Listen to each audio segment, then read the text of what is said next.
Order. Without objection, the chair is authorized to declare recess at any time. Today, the Rules Committee is convening to consider four measures: HRES 1128, HR 5103, HR 7084, and HR 8029. HRES 1128 and HR 8029, two separate measures pertaining to the Department of Homeland Security, express the support of the House of Representatives for the Department of Homeland Security and allocate full funding for the agency, respectively. For over a month, DHS has suffered severe disruptions to its operational posture. We have seen it, experienced it, and learned about it extensively through various mediums.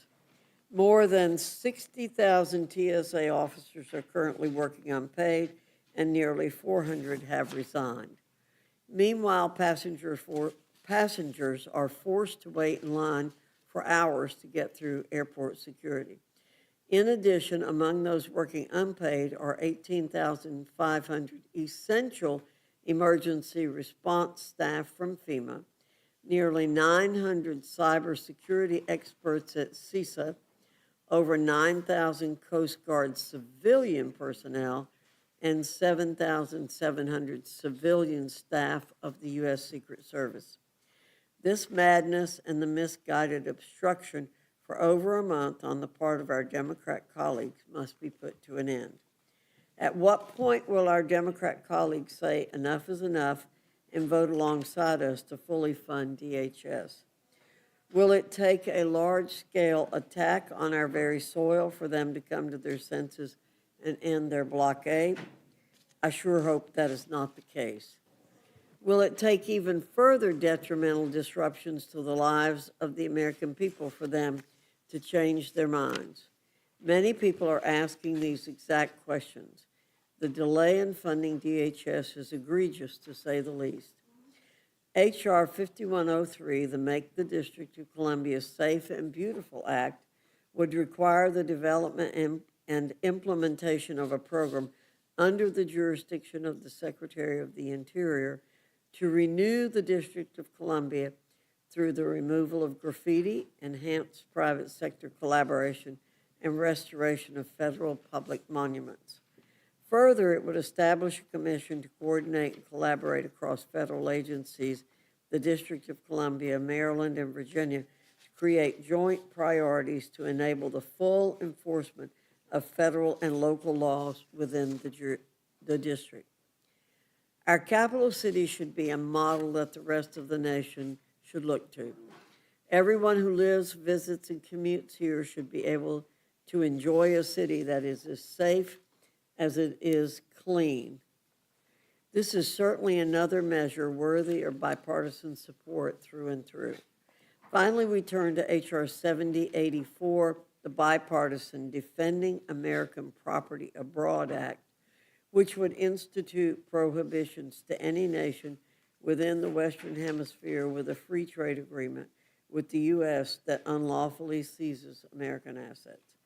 This legislation yields an overdue tune-up to U.S. maritime security law, which will serve as a serious boon to the nation.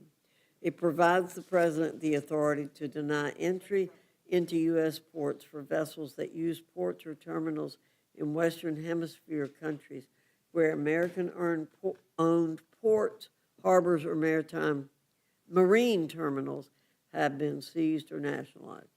It also contains specific safeguards and conditions for removing such presidential designations if an offending country returns the seized property, terminates any future seizure measures, provides adequate compensation, or otherwise resolves the dispute to the President's satisfaction. We have another good slate of bills before us today. I look forward to the testimony of our witnesses and the subsequent discussions all of us will have. With that, I now yield to the ranking member for any comments he wishes to make. Mr. McGovern. Well, thank you, Madam Chair. Today, millions of people are expected to fly in the United States. And all across the country, they are running into the same mess. endless security lines, overworked TSA officers, and chaos at the airport. All because, as Republican Senator John Kennedy from Louisiana said last night on Fox News, Donald Trump demanded, quote, no deals with Democrats. Kennedy said, and I quote, we could have had TSA paid by the end of the week, but the president said, no deal. Let me say this plainly. Democrats support funding TSA. We support funding FEMA. We support funding the Coast Guard. We fully support paying the people who actually keep this country safe. We are not in charge. Republicans are in charge of Congress and the White House. And if they want to get something done, there's nothing stopping them. The problem here is Donald Trump. The problem is this Republican obsession with holding everything hostage unless they get an even bigger blank check for ICE or a voter suppression bill signed into law before the midterms. I mean, that is what this is about. For weeks, TSA workers have been forced to work without pay while Donald Trump threw one tantrum after another, even sending ICE agents into airports to pull focus from the real problem. ICE is not TSA. They are not trained for that job. Sending immigration agents into airports does not fix a security staffing crisis. It makes the whole thing more chaotic, more intimidating, and more absurd. And now, after weeks of this insanity, after airport lines wrapped around terminals, people missing flights, Americans getting unlawfully arrested by ICE at airports, we hear there may be some kind of deal in the works. If the deal is real, then why the hell are we considering for the third time the same DHS funding bill that the House already passed twice? I mean, we're just wasting time. And that seems to be the theme of the week. Families were already struggling with a cost of living crisis. Now Trump's illegal war with Iran is making that worse. Higher gas prices, higher transportation costs, higher fertilizer costs, higher food prices in a country where people already cannot afford to live. So what are Republicans bringing us today? Not a bill to lower costs, not a bill to help families get by, not a bill to end this war. No, we get the same DHS funding bill for a third time, and a non-binding resolution saying Congress supports DHS. We get a bill related to one port in Mexico that does nothing for people paying too much for groceries, rent, or gas. And we get yet another bill to meddle in the lives of the people of the District of Columbia. This D.C. bill is yet another case of Republicans treating the people of D.C. like they aren't capable of governing themselves. And I want to commend the residents of the district who are here today, who always show up every time we do a bill to try to micromanage their affairs. I mean, but, you know, D.C. residents, they pay taxes. They serve their country. They do everything citizens are asked to do. And still, this Congress refuses to treat them like full citizens. It is outrageous. The people of D.C. deserve better than being used as props in Republicans' latest power trip. So what's before us today is an unserious agenda for a country facing very serious problems, which is, quite frankly, business as usual under this Republican majority. And with that, I yield back. Thank you, Mr. McGovern. I now welcome our first panel, Chairman Cole and Ranking Member DeLauro from the Committee on Appropriations, Chairman Garbarino and Ranking Member Thompson from the Committee on Homeland Security. Your full statement will be submitted for the record. We ask you summarize your statement in 5 minutes. Chairman Cole, I welcome your testimony. Thank you very much, Madam Chair. Chairwoman Fox, Ranking Member McGovern, members of the Rules Committee, I appreciate the opportunity to testify today. I come before you today on H.R. 8029, the Pay Our Homeland Defenders Act. As we sit here, the Department of Homeland Security has been shuttered by Senate Democrats for nearly 50% of the fiscal year. That's right. Since last year, we are approaching 100 days when DHS personnel and critical missions have been left in limbo. Employees have been reporting to work without pay, and strain has been added to the very department charged with protecting the homeland. And why? not because there are funding disagreements, but because Senator Schumer wants to commandeer appropriations to seek policy changes elsewhere. As members will recall, in January, House and Senate negotiators from both parties reached a final agreement on our then remaining 6 appropriations bills for 2026. The House proudly fulfilled its part of the bargain and passed all 6 bills across the floor. Unfortunately, at the last moment, Senator Schumer reneged on the deal, refusing to pass Homeland Security bill through the Senate as was agreed upon. Large portions of the Department of Homeland Security have since been shut down, with many employees in mission-critical roles, such as Transportation Security Administration agents, Secret Service agents, and the brave service members of the United States Coast Guard, continuing to work without guaranteed pay and without full operational resources. By this Friday, Senate Democrats will have denied over 80,000 American families more than $1 billion in take-home pay. These are people who are still showing up for their shifts. The numbers are even higher when you include furloughed employees. Madam Chair, that is heartless, that is unfair, and that is cruel. What's worse, Senator Schumer's decision to block Homeland Security funding for his own selfish reasons has placed the country at serious risk.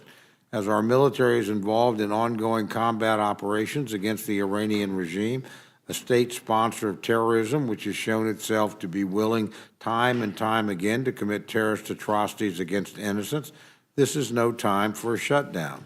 Sadly, Senator Schumer does not seem to agree. Instead, he and Senate Democrats have repeatedly rejected the bipartisan compromise legislation in favor of partisan gain, and they have allowed innocent Americans to pay the price. Disaster victims left unassisted, airline travelers facing long delays, and millions of Americans left vulnerable to terrorism. To make matters worse, the administration has shown itself to be ready and willing to negotiate with Senate Democrats to make reforms at the U.S. Immigration and Customs Enforcement. Not only has the President made a change at the top of the department, nominating my friend and home state Senator Markwayne Mullin, who has been confirmed as the next Secretary of Homeland Security, but has also released a letter publicly indicating measures they are willing to implement. These reforms include requiring the use of body-worn cameras, placing restrictions on immigration enforcement at sensitive locations like hospitals and schools, increasing congressional oversight, and requiring agents to wear visible officer identification while carrying out immigration enforcement activities. In fact, 2 weeks ago, my counterpart in the Senate, Senator Collins, stated directly in an interview that the White House's proposal was, quote, eminently reasonable, unquote. Sadly, Senate Democrats do not seem to agree. Despite publicly claiming that the shutdown is to produce reforms at ICE and CBP, they've continued to reject the very reforms they claim to support. This includes not only the reforms the White House has proposed, but also those contained in the very bill before us today, which were negotiated on a bipartisan, bicameral basis, such as the requirement for ICE officers to wear body cameras and undergo de-escalation training. While Senator Schumer sits idle, we will not.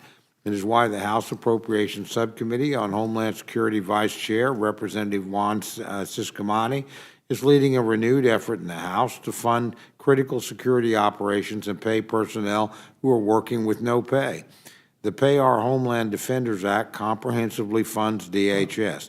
It doesn't selectively decide which parts of Homeland Security matter. It ensures critical missions and personnel are resourced and ready. I urge my colleagues, both Republican and Democrat, to do the right thing and support the bill. I thank each of you for your time, and I urge all members to support this bipartisan package. I look forward to your questions. Gentleman yields back. Now recognize the ranking member, Ms. DeLauro, for her 5 minutes. Thank you so much, and I want to thank the chair and ranking member McGovern and the members of the committee for the opportunity to testify this afternoon alongside my friend Chairman Cole. We are here once again to discuss a piece of legislation that will not become law. It is the same piece of legislation that has already failed to become law several times. Republican leadership knows this bill will not become law, but rather than pursue serious solutions, Republican leadership has opted once again for political theater. This is 3 times, and in this instance, 3 times is not a charm. It seems as though theatrics are all President Trump and Republican leadership can offer the American people. Instead of funding TSA, President Trump sent ICE agents with 0 training in aviation security to roam around airports across the country, intimidating travelers and doing absolutely nothing to reduce the lines at TSA checkpoints that are only getting longer and longer. You know, 85% of ICE and CBP agents are already being paid. This administration is picking and choosing whom they want to pay. And they do not want to pay TSA workers.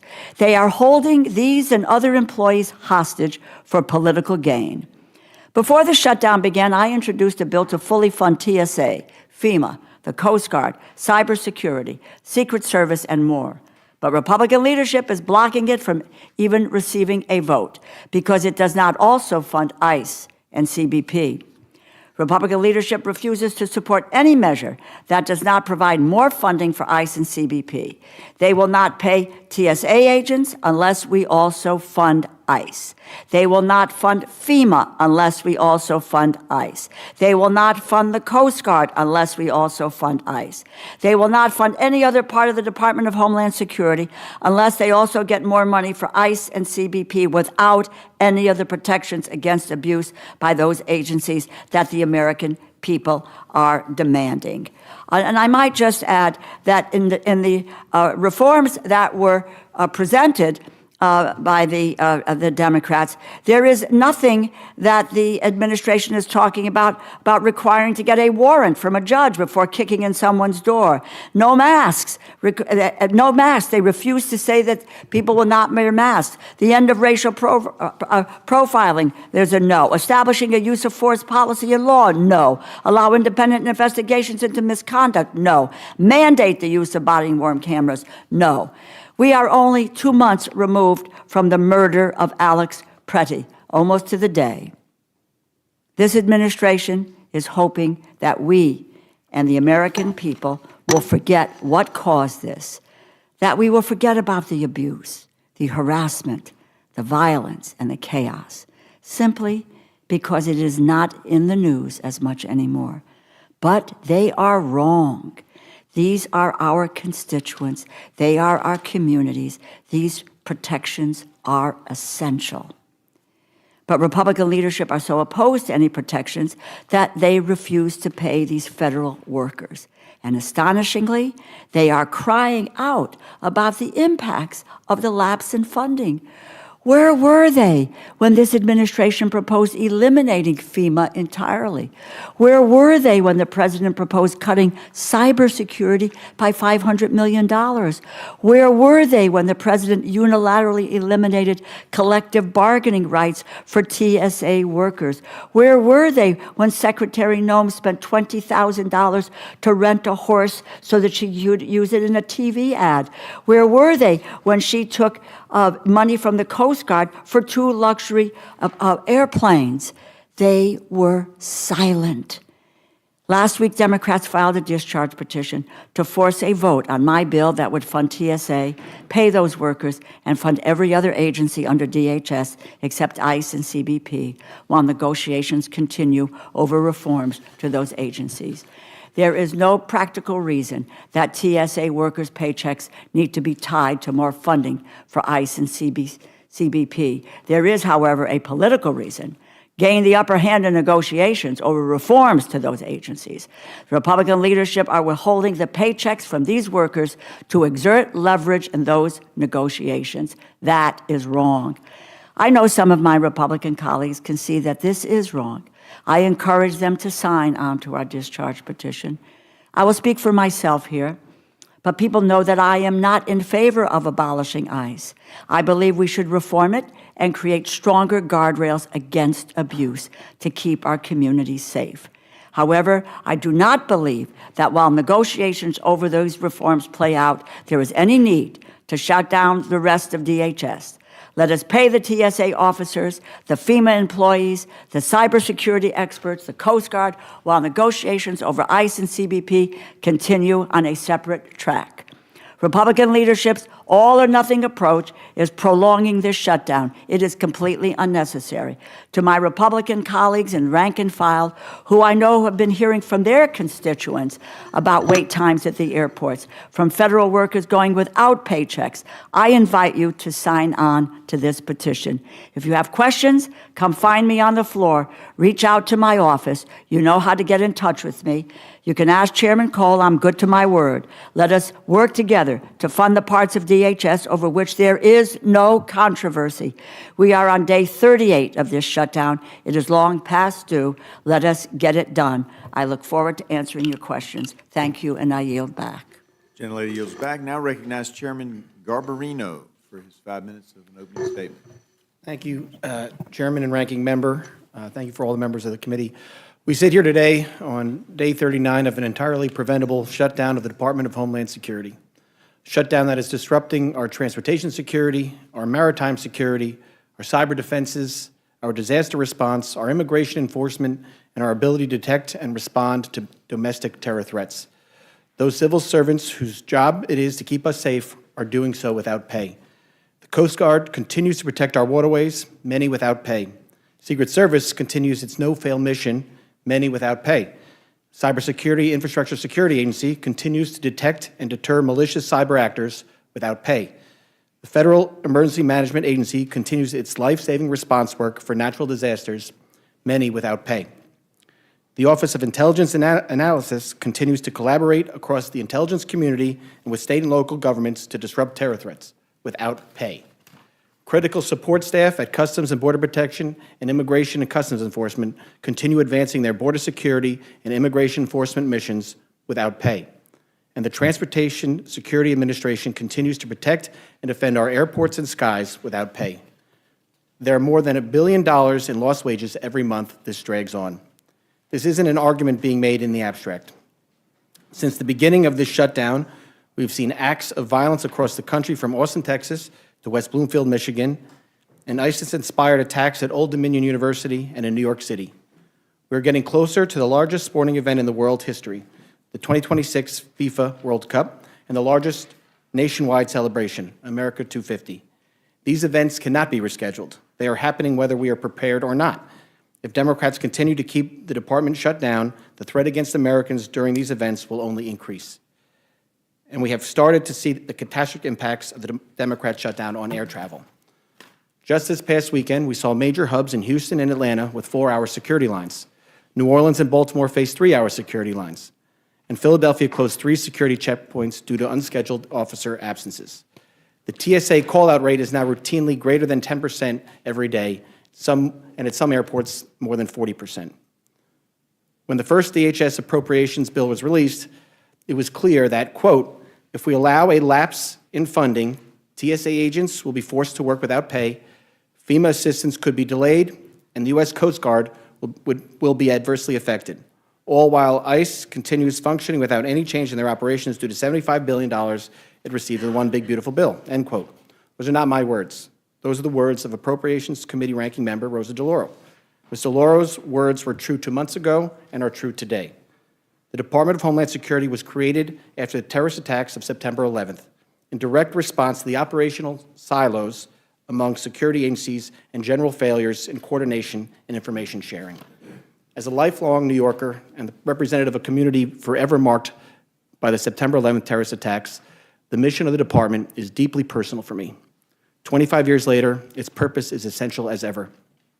The department exists to ensure that all agencies and personnel are working together to accomplish their interconnected missions to protect, defend, and secure the homeland. The resolution introduced by the gentleman from Pennsylvania, Mr. McKenzie, simply supports all the civil servants working at the department to keep us safe. The 3,373 DHS employees that live in Massachusetts, the 3,869 in Pennsylvania, the 3,112 in Colorado, and the 2,428 in New Mexico. Voting for this resolution is voting to support those people. It's voting to reassure all Americans that Congress will defend their safety and security. And it's voting to ensure this vital department upholds its post-9/11 mission. With your support and the support of the House, we can work together to recognize these hardworking men and women and encourage these vital missions. I urge support of this resolution and welcome your questions. I yield back. Gentleman yields back. Now recognize Ranking Member Thompson for his 5-minute opening statement. Mr. Chairman, Ranking Member, and members of the Rules Committee. We're here today because Republicans have failed to govern. Their failure and their failure alone has produced a nearly 40-day shutdown of the Department of Homeland Security. And instead of sitting down to negotiate a serious path forward, they've brought us this, a non-binding resolution that does nothing to reopen DHS, nothing to pay its workforce, and nothing to make our country safer. A resolution is not a paycheck. A resolution is not accountability, and a resolution is not a substitute for governing. Transportation security officers are working without a paycheck right now. The men and women at FEMA, CISA, and across DHS are showing up every day not knowing when they will be paid. They do not need our words. They need a check. They need this shutdown to end. Let me be clear about where Democrats stand. Democrats have been fighting for the TSA workforce and broader DHS mission long before Republicans discovered this week that DHS is more than ICE and CBP. I've personally worked for more than a decade to give TSA personnel the same employment protection as other federal workers. When TSA and American Federation of Government Employees reached a collective bargaining agreement 2 years ago, I was proud to celebrate that milestone with them. House Republicans voted against those very protections. And now the Trump administration is moving to strip TSOs of their collective bargaining rights. That is the record. That is the history, and it is worth stating plainly, because that is how we got here today. Donald Trump, Stephen Miller, Tom Homan, Kristi Noem, and Corey Lewandowski have tried to turn DHS into a national police force, a weapon for their political agenda, while systematically neglecting the critical missions of TSA, FEMA, CISA, and every other component outside of ICE and CBP. House Republicans watch it happen and said nothing, and Americans are less safe for it. Thousands of employees have already left DHS, leaving dangerous staffing gaps and some of the most technically demanding positions in the federal government. House Resolution 1128 does not mention any of that. It does not mention that for over a year, the Trump administration has withheld or delayed Homeland Security grants for state, local, tribal, and territorial governments, leaving disaster survivors to wait and first responders without the resources they need to protect their communities. Words on paper will not fix that. Only real action will. It does not mention that DHS and FEMA continue to withhold counterterrorism funding from nonprofits, synagogues, churches, mosques, the very institutions that have been targets of terrorist attack on American soil. A resolution is not protection. Funding is protection. It does not mention that the administration has politicized DHS's cybersecurity mission, leaving our critical infrastructure and federal networks more vulnerable than they should be. This resolution will not secure a single network. Only leadership and funding will do that. Because I genuinely support the DHS workforce, and because this resolution tells only part of the story, I've offered 3 amendments to address those serious deficiencies. So let us tell the whole story here. The Trump administration caused this shutdown. The Trump administration has disparaged and diminished the DHS workforce since the first day it took office. The Trump administration has made the American people less safe in the process. House Democrats have been at the negotiating table from the very beginning. We want DHS funded and reopened. We've said so consistently, and if House Republicans were sincere about ending the shutdown their own failures created, they would work with us, fund the full missions of DHS, and answers the public legitimate demand for accountability and reform of ICE and CBP. Don't just take my word for it. Republican Senator John Kennedy of Louisiana told Fox News just last night that when Senate Republican leader Thune informed the president that his conference was prepared to accept the Democratic compromise position, the president said, and I quote, "No deal with the Democrats." And it gets worse. The president is now attaching new conditions to ending the shutdown, including his so-called SAVE Act. That makes no sense. It has nothing to do with funding the DHS workforce, and everyone in this room knows it.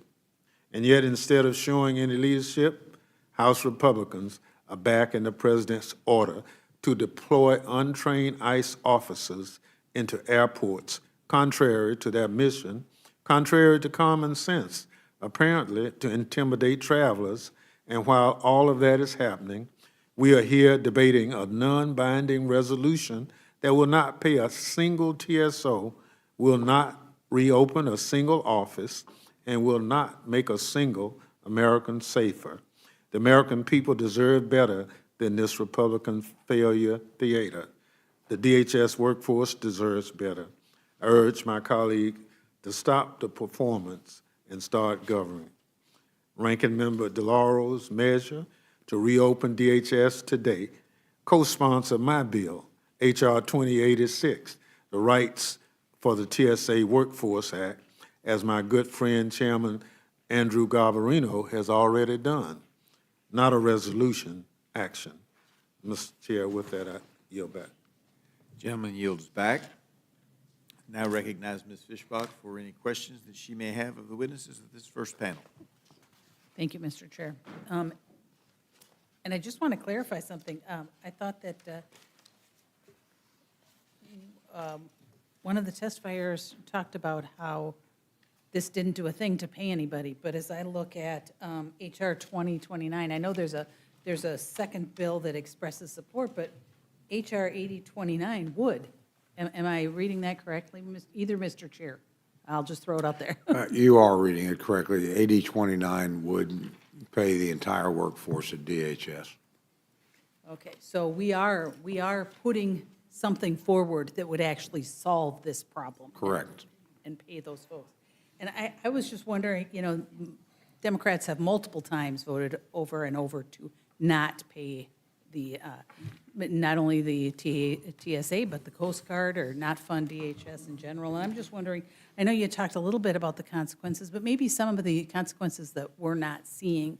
TSA is obviously one of the big ones right now because Well, yeah, I think Democrats you can have break crossed the that. consequences in two categories. I mean, obviously, there's well, maybe three. There's consequences for the workers themselves. These are people, for the most part, that are still showing up, that literally have, they went 43 days last year without getting paid. Now they've gone 38 days this year without getting paid. And those are, TSA agents, certain elements of FEMA, certain elements of the Coast Guard, but tens of thousands of federal workers that ought to be getting paid. They have all got, either rent or mortgages to pay. They've all got, families to feed. They've probably got car payments, and none of those things, it's just incredible to me that people that are not making all that much money, these are, for the most part, $40,000, $45,000 a year jobs, are being put through this strain again and again. It's just unconscionable. Then there's the consequences for the public in terms of inconvenience. My friend, Mr. Garbarino, went through some long wait lines that are out there, particularly at major airports, but they're coming to an airport near you soon. If you haven't seen them yet, you will, because people can't just indefinitely work for free. And that means there's going to be fewer and fewer people reporting to work overtime, and the wait lines are going to get longer and longer. Finally, there's just the danger. Look, we are in military action. You can agree about it or not agree about it, but we ought to have every defense available. And stressed, overworked, and unpaid people in DHS are not going to perform as well as people that are getting paid and know they're taken care of. So, I mean, I think it's unconscionable, particularly because the administration has made a lot of the reforms that Democrats have asked for. They were upset about former director Kristi Noem. She's not there now. There's just no excuses at this point other than perceived political advantage. And I think that's unconscionable. I've listened to years of lectures from Democrats about shutting down the government. You never shut down the government. You keep working the problem, you keep debating it, you keep working, but you don't shut down the government. Democrats in the Senate have shut down the government 3 times in less than 4 months. And they're continuing these shutdowns for record lengths of time. So, I mean, the hypocrisy here is breathtaking, particularly in light of the concessions that have been given. Look, I would personally be embarrassed to get on an airplane if I'd been voting the way my Democratic colleagues have. I'd be embarrassed to walk past the people that are sitting there doing their job, not getting paid, and give them some claptrap about, I'm busy smearing this other federal agency as if every person in there was some sort of criminal, most of whom are not, and they're mostly law enforcement officials doing a tough, thankless job protecting all the rest of us from people that Democrats allowed to come into the country, in many cases illegally, and then didn't cooperate in their extradition. I mean, it's all politics, and it's particularly true in Senate Democrats. Again, the bill we're talking about, this is a bill they agreed to. Now, would they have liked other things in it? Yes. And by the way, a lot of those things have been granted since then. But this is the bill they agreed to, said send it to us in this form and we will pass it. And they didn't. And that's just breaking your word. It's hard to negotiate with people that break their word. And Senate Democrats have consistently broken their word here. Not House Democrats. They've kept their word, but Senate Democrats have. I'll just add, the resolution I had today honors the men and women who are working without pay. But when you ask about consequences, tomorrow we have a full committee hearing where we have TSA, CISA, FEMA, and Coast Guard all coming in to talk about the consequences of this shutdown. So we will have, there's plenty of them, but we will have a full list tomorrow after that testimony. Thank you very much. And I just, it is very sad that those folks, and you mentioned all of the things that they're facing, whether they have mortgages, kids, with going without pay, and not only just TSA, but Coast Guard, everyone who is in that budget. And it's just sad that they're being held hostage because the Democrats don't like some people in ICE.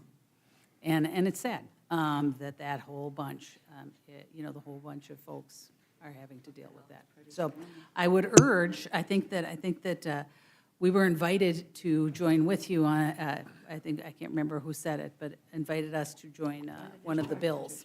But I would invite you to vote for, HR 8029 so that we can get this taken care of. So, and with that, I yield back. Gentleman yields back. Now recognize the ranking member of the Rules Committee, Mr. McGovern, for his time of questioning. I got to tell you that this is why people hate Congress. And Mr. Cole, I'll just say to you, just to kind of put a little balance here, when I walked through Logan Airport in Boston today, the TSA agent that I talked to said, Trump sucks. That's what he said to me. And I said, I agree. I agree. And, this will be the third time. I mean, this funding bill, funding DHS we've already voted on it twice, right? And it failed both times in the Senate, right? Okay? A majority of both houses have voted in favor of it But you know how the repeatedly. Senate- you know how the A Senate majority works. of both houses know have how the voted Senate for works. it repeatedly. So So we have a Senate rule, if I can answer your question, we have a you're Senate not answering my rule, question. I just but a wanted- majority of both houses have repeatedly voted for this. Well, have the rules changed in the Senate? They haven't. So this has not passed the Senate twice. Do we have any intelligence or any assurance that it will succeed a third time? Not to my knowledge. All right, so we're sending over a funding bill that already failed twice, that will fail a third time. And we know that Senate Majority Leader Thune reached out to President Trump and said, look, you know, let's see whether we can work out a deal here where we can fund everything except ICE and CBP, and we can fight about that later. And Trump said, no deal. And then I'm reading now Senator Kennedy from Louisiana, the Republican, said that he was asked about, and now this was 6 hours ago, about an emerging compromise to reopen the Department of Homeland Security. And Kennedy says that Trump is reconsidering and might support a deal. Do we know whether there's any truth to that? I don't. I mean, it seems to me that if we're truly interested in funding TSA and FEMA and Coast Guard, that, I mean, I don't know, the best way to do that, the quickest way to do that is to try to work out a deal. And again, it seems like Republicans in the Senate are open to it. And so I don't understand why we don't go down that road and try to, you know, put this behind us, and the contentious stuff we can fight about later. There's an old saying, you don't have to agree on everything to agree on something. There's probably about 80% in this Homeland Security bill that everybody agrees on. And there's 20% that people don't agree on. Let's get the stuff we agree on done, and then you can figure out, yeah, you guys are in charge of everything, figure out a way to deal with the other 20%. But to go through this exercise of just kind of doing the same old again and again, it's like people see through this.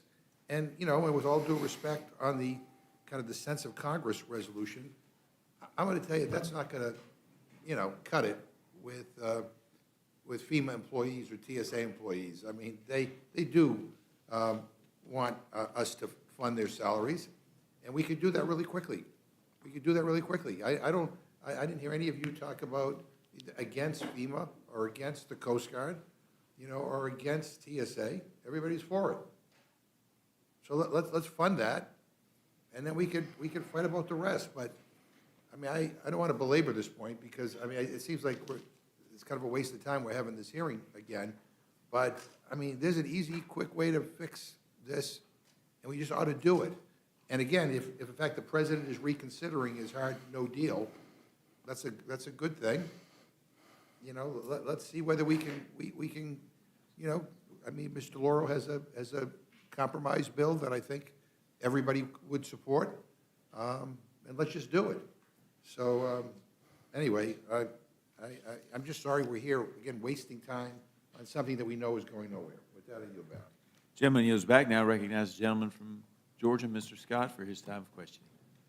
Thank you, Mr. Chairman. First of all, I came here yesterday. I flew up through Hartsfield, Atlanta, Jackson Airport, and I want to commend the airport workers and the TSA workers that were there.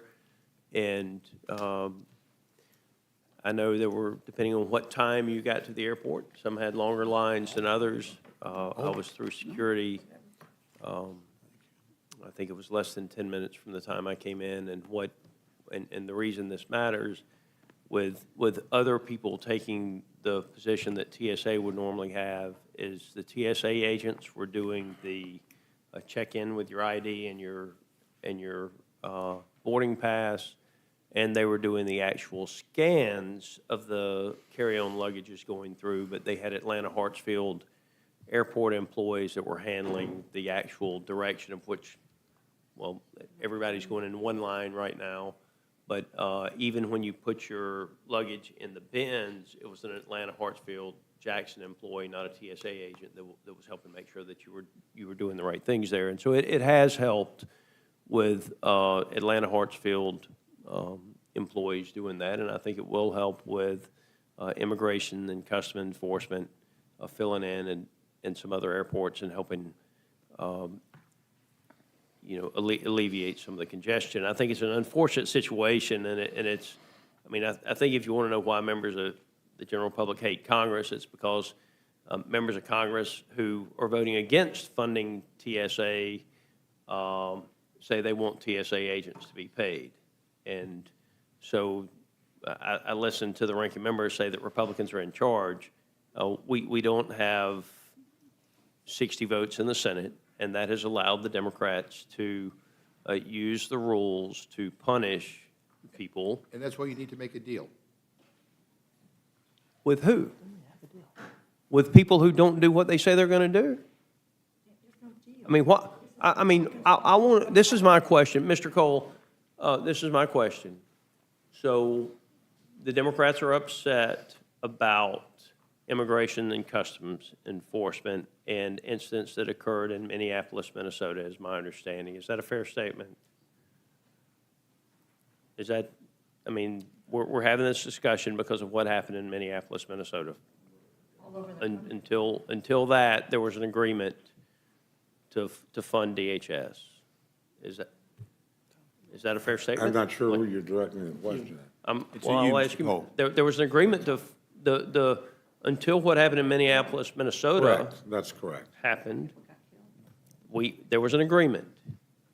Did the Democrats dispute that? Mr. Thompson, do you dispute that?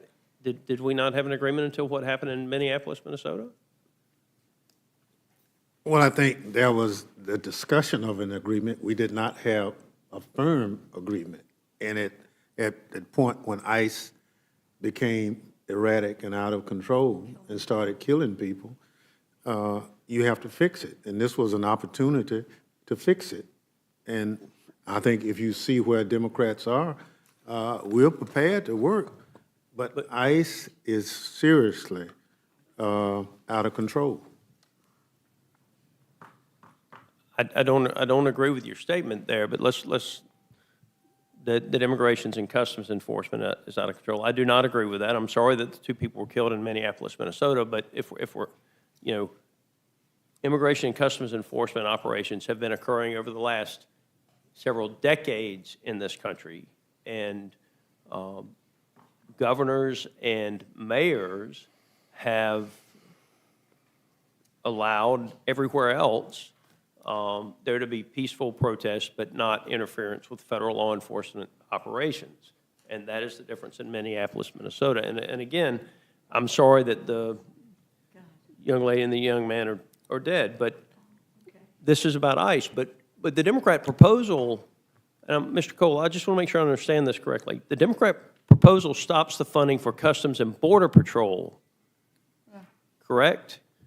I believe that is They correct, have yes. $65 billion, though, to get paid. But, well, Mr. Lauro, does your proposal stops the funding for Customs and Border Patrol, correct? It does. There's $65 billion Yes. that they have right now, and 85% of CBP and ICE are being paid right now. So the administration has chosen who they want to pay or not for political reasons. They want the lines there. It's political theater. We could pay these people all tomorrow if the Republicans wanted to move forward. The political theater is the shutdown that the Democratic Party is putting on right here that's causing a lot of pain throughout this country. But You're inflicting your proposal, I disagree with your assessment of ICE, but your proposal stops the funding for Customs and Border Patrol. have money. For the paid. Biden administration opened the floodgates and let millions and millions and millions of people into this country. We have no idea who came into this country when you opened the floodgates. And now your proposal is to keep them here, no matter who they are. No, please, No, don't. this is- I know this is your time, but this is absolutely false. This issue is payment. How is it ICE is being false? paid. Your CBP proposal- is being paid. Mr. The Lauro. people who are not being Mr. paid Lauro. are Mr. Lauro, does your proposal stop funding for Customs and Border Through the Patrol. appropriations bill, yes. The big beautiful Yes, bill your that you all proposal stops passed the provided funding for Customs and Border- $140 billion for, and CBP has $65 billion now. ICE has $75 billion now. 85% of those folks are being paid because the administration said, we're going to pay these people, but we're going to hold hostage TSA people, Coast Guard, FEMA, and cybersecurity. If you stop the funding for Customs and Border Patrol, it I've said opens the yes. floodgates again, and that's the Democrats' proposal. Okay. Would you like to, do you have any, can you, Would you address, you're addressing that to Mr. Garbarino? Garbarino, yeah. I would just say, there is a lot that ICE and CBP do that are not immigration enforcement. Absolutely. CBP right now, Naturalization process. CBP has responsibilities to facilitate, one of their responsibilities is to facilitate lawful trade and travel at ports of entry. That Absolutely. was something that was not funded. Ag inspection. Yep, those were things that were not funded through the One Big Beautiful Bill. ICE, HSI investigations was not funded through the One Big Beautiful Bill, but what they do, they combat transnational crime, they combat human trafficking, and they combat child exploitation. So there is, to defund an entire agency that does a lot of different things, and say they have funding, they do have funding. They have funding that was they have funding that was directed under the One Big Beautiful Bill for certain things, not everything that they do, which is why you have to be careful with just cutting out complete agencies, because they have a lot of different responsibilities. $10 billion slush fund. I'll- And I would just say my proposal allows us to continue debating Ma'am, it's CBP my funding time. You're- while you're the about to- reforms I are feel being sure the discussed. Democrats Not will asking give you questions. plenty of Thank time, you. but Go ahead, Thank you, Mr. Mr. Scott. Scott, sorry. I mean, I'm, Thank you. if, Sorry. there was an agreement until the shootings in Minneapolis, Minnesota. And I'm sorry the two individuals are deceased. I that wish to that their it hadn't families. happened. But, the political theater is Chuck Schumer continuing to shut down the government. They're disrupting the economy. The disruption of the economy is intentional, and it's about the next election for Chuck Schumer, and that's all it's about. And with that, I yield. Oh, God. Gentleman yields back. Now recognize the gentlelady of Pennsylvania, Ms. Scanlon, for her time of questioning. Thank you. I do feel like we have to be clear about why Republicans have shut down the Department of Homeland Security. I mean, Republicans control the White House, they control the Senate, they control the House of Representatives, they run this government right now. And they control what bills come before this committee and what bills go to the floor. And with their control of Congress, Republicans have not done the work to pass a bill that would fund all or part of DHS, not done the work to get it across the table. Republicans in the House and Senate have now voted over a dozen times to block legislation that would fund all of DHS except for ICE and Border Patrol. Those are the parts of that agency or that department that have been used in these radical, lawless mass deportation efforts.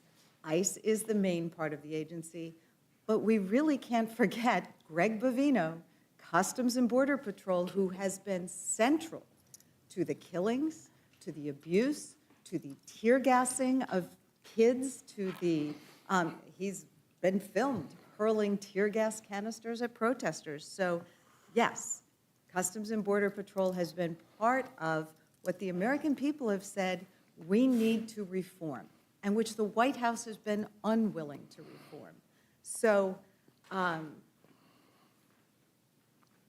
we've seen Republicans block the legislation that would fund all of DHS except for ICE and CBP. They have voted multiple times against funding for TSA. Republicans have voted multiple times against funding for FEMA, and they've voted multiple times against funding for the Coast Guard and cybersecurity. All these measures had the votes to become law if Republicans would have just said yes to the yes. But they've held TSA and Coast Guard paychecks hostage and kept the shutdown going for weeks in order to appease the president and his radical base, I guess. Democrats have provided Republicans with multiple good faith proposals to negotiate a DHS funding bill. We've brought amendments in this committee, and will do so again. We've brought amendments in the Senate and on the floor to fund DHS except for ICE. And hundreds of us have signed a discharge petition to force a vote here in the House, and will continue to try to negotiate an end to this shutdown. But Republicans have to come to the table and stop just pushing the same damn bill. We can't forget, the majority of Americans want to see major reforms to ICE and Customs and Border Patrol. They want the chaos to stop. They don't want ICE in their neighborhoods. They don't want ICE to arrest and kill American citizens, or to invade our homes without warrants, or to tear gas protesters or traumatize toddlers. The American people don't want this. So we need major changes to the way ICE and Border Patrol operate, starting with a full stop to their lawless, aggressive tactics that are terrorizing communities around the country. This shouldn't be that hard.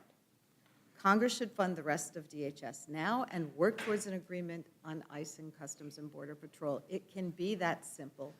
Our Republican colleagues just need to take yes for an answer. So, Ranking Member DeLauro, this is the last piece of the fiscal year 2026 budget that needs to be funded, right? We've funded 11 other bills? We could do 11 3/4 if we, And those were did worked out this. with a lot of hard work, I know, with you and In a Mr. Cole. bipartisan way, Agreements yeah. were reached, so it can be done. We should stop fighting over the parts that the American people agree need to be taken care of. Just to be clear on something, we've heard a lot about the risk inherent right now in this situation with the war that Trump started and all. The FBI is the agency responsible for investigating domestic terrorism, isn't it? yes, And the FBI is fully funded at this point, yes, isn't it? yeah.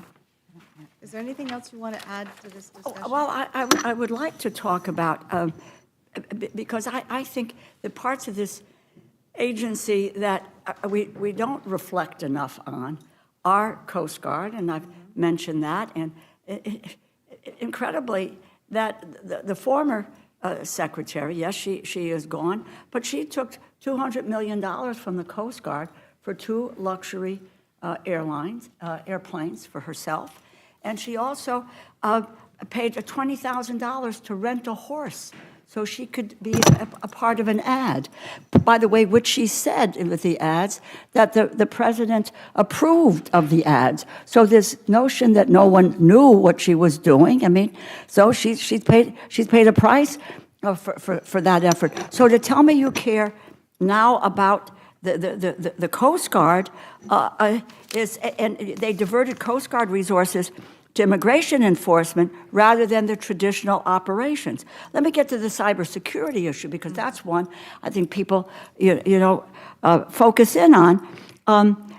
It's amazing to me that there wasn't a peep when the Trump administration, the president's budget, his request proposed a $495 million cut to the agency.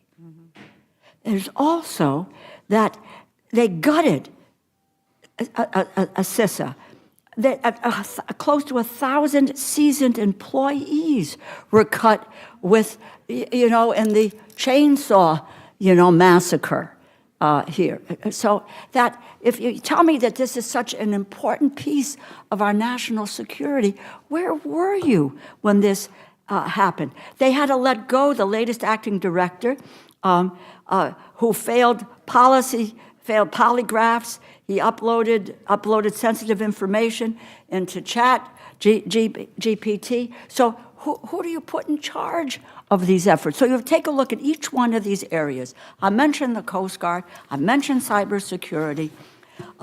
FEMA, whoa. The president and Secretary Noem wanted to dismantle FEMA. I have direct experience. I asked the acting director at the time, do you think we should reform or we should eliminate?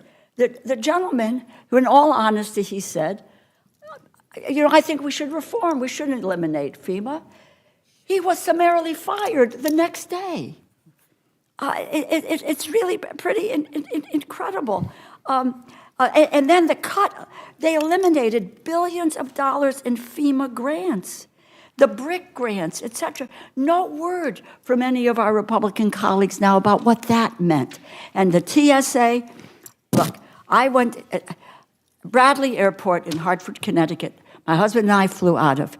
This is months and months ago. The TSA employee came up to me. He said to me, Rosa, he said, I wanted to do this job after 9/11, he said, to protect my country. He said, they abrogated all of our collective bargaining rights. Mm-hmm. He said, why? He says, I want to do my job. He says, you know, and so that there's a reality here about what was done to folks. And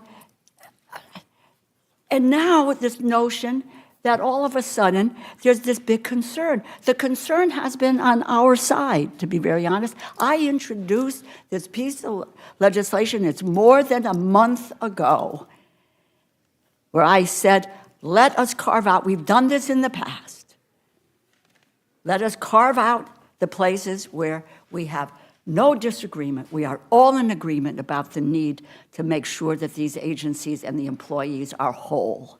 But we do have serious, serious concerns about ICE and CBP. The country has serious concerns. That my proposal will allow us to continue to debate those issues. And we can come to an agreement. There's no doubt in my mind. We came to an agreement on 11 appropriations bills. And we could do that. In the meantime, let's get this back on track.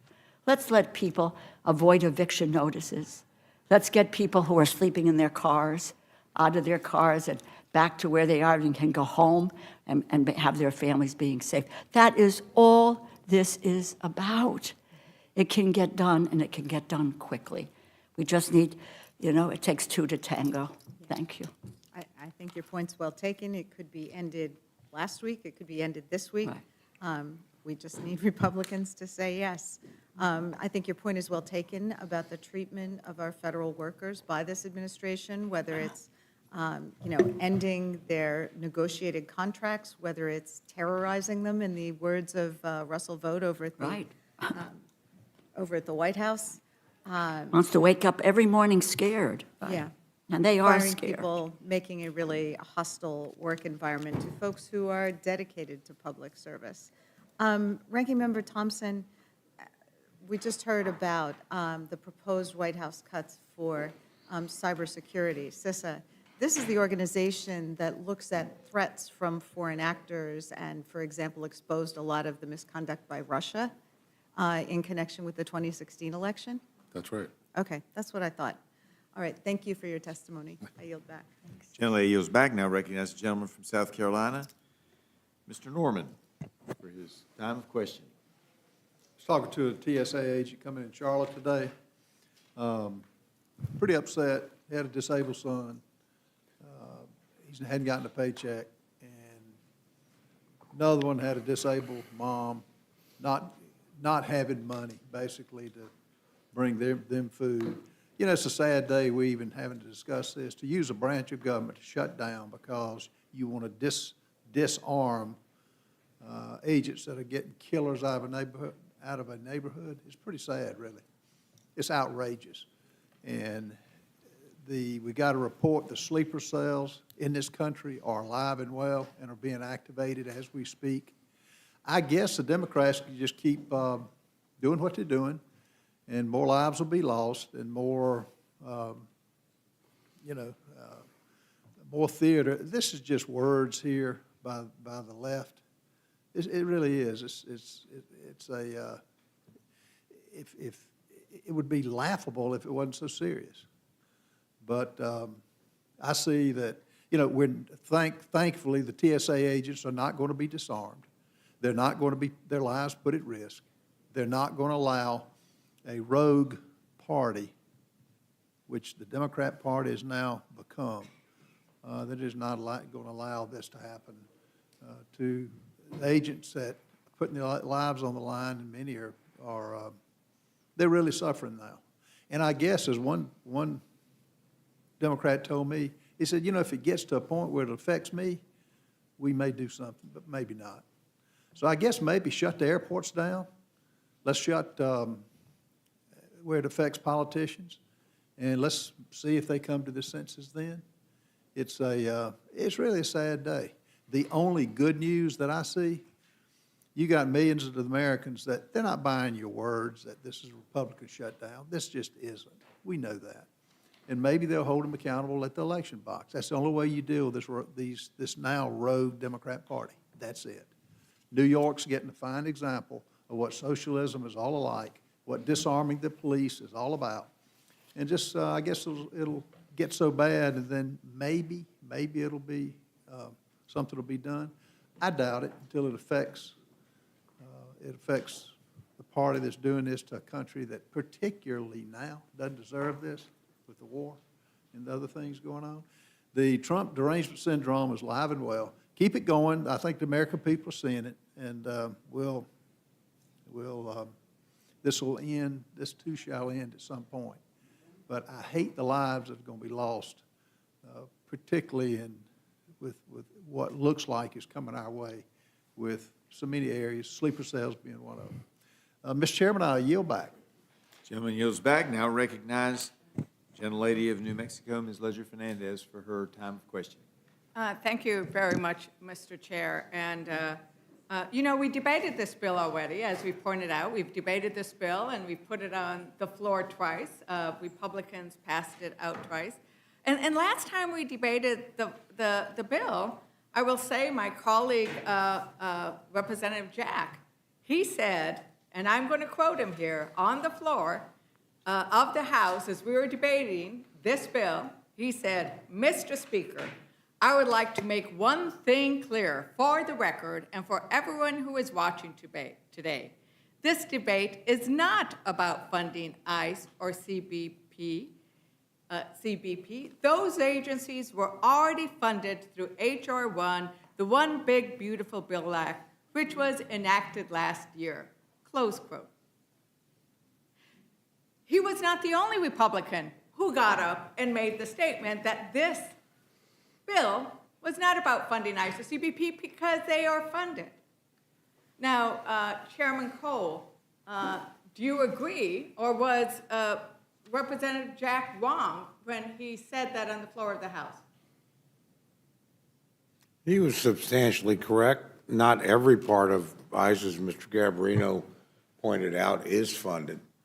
Right. But he was But most substantially of it is. correct, and I would say that even Republicans have said the exact same thing. So if we passed a bill, since ICE is already substantially funded, if we passed a bill to fund FEMA, to fund TSA, to fund Coast Guard, this would be done. We'd have a solution. And in fact, the senators have already said that. Well, I'm going to quote now Senator Kennedy, John Kennedy.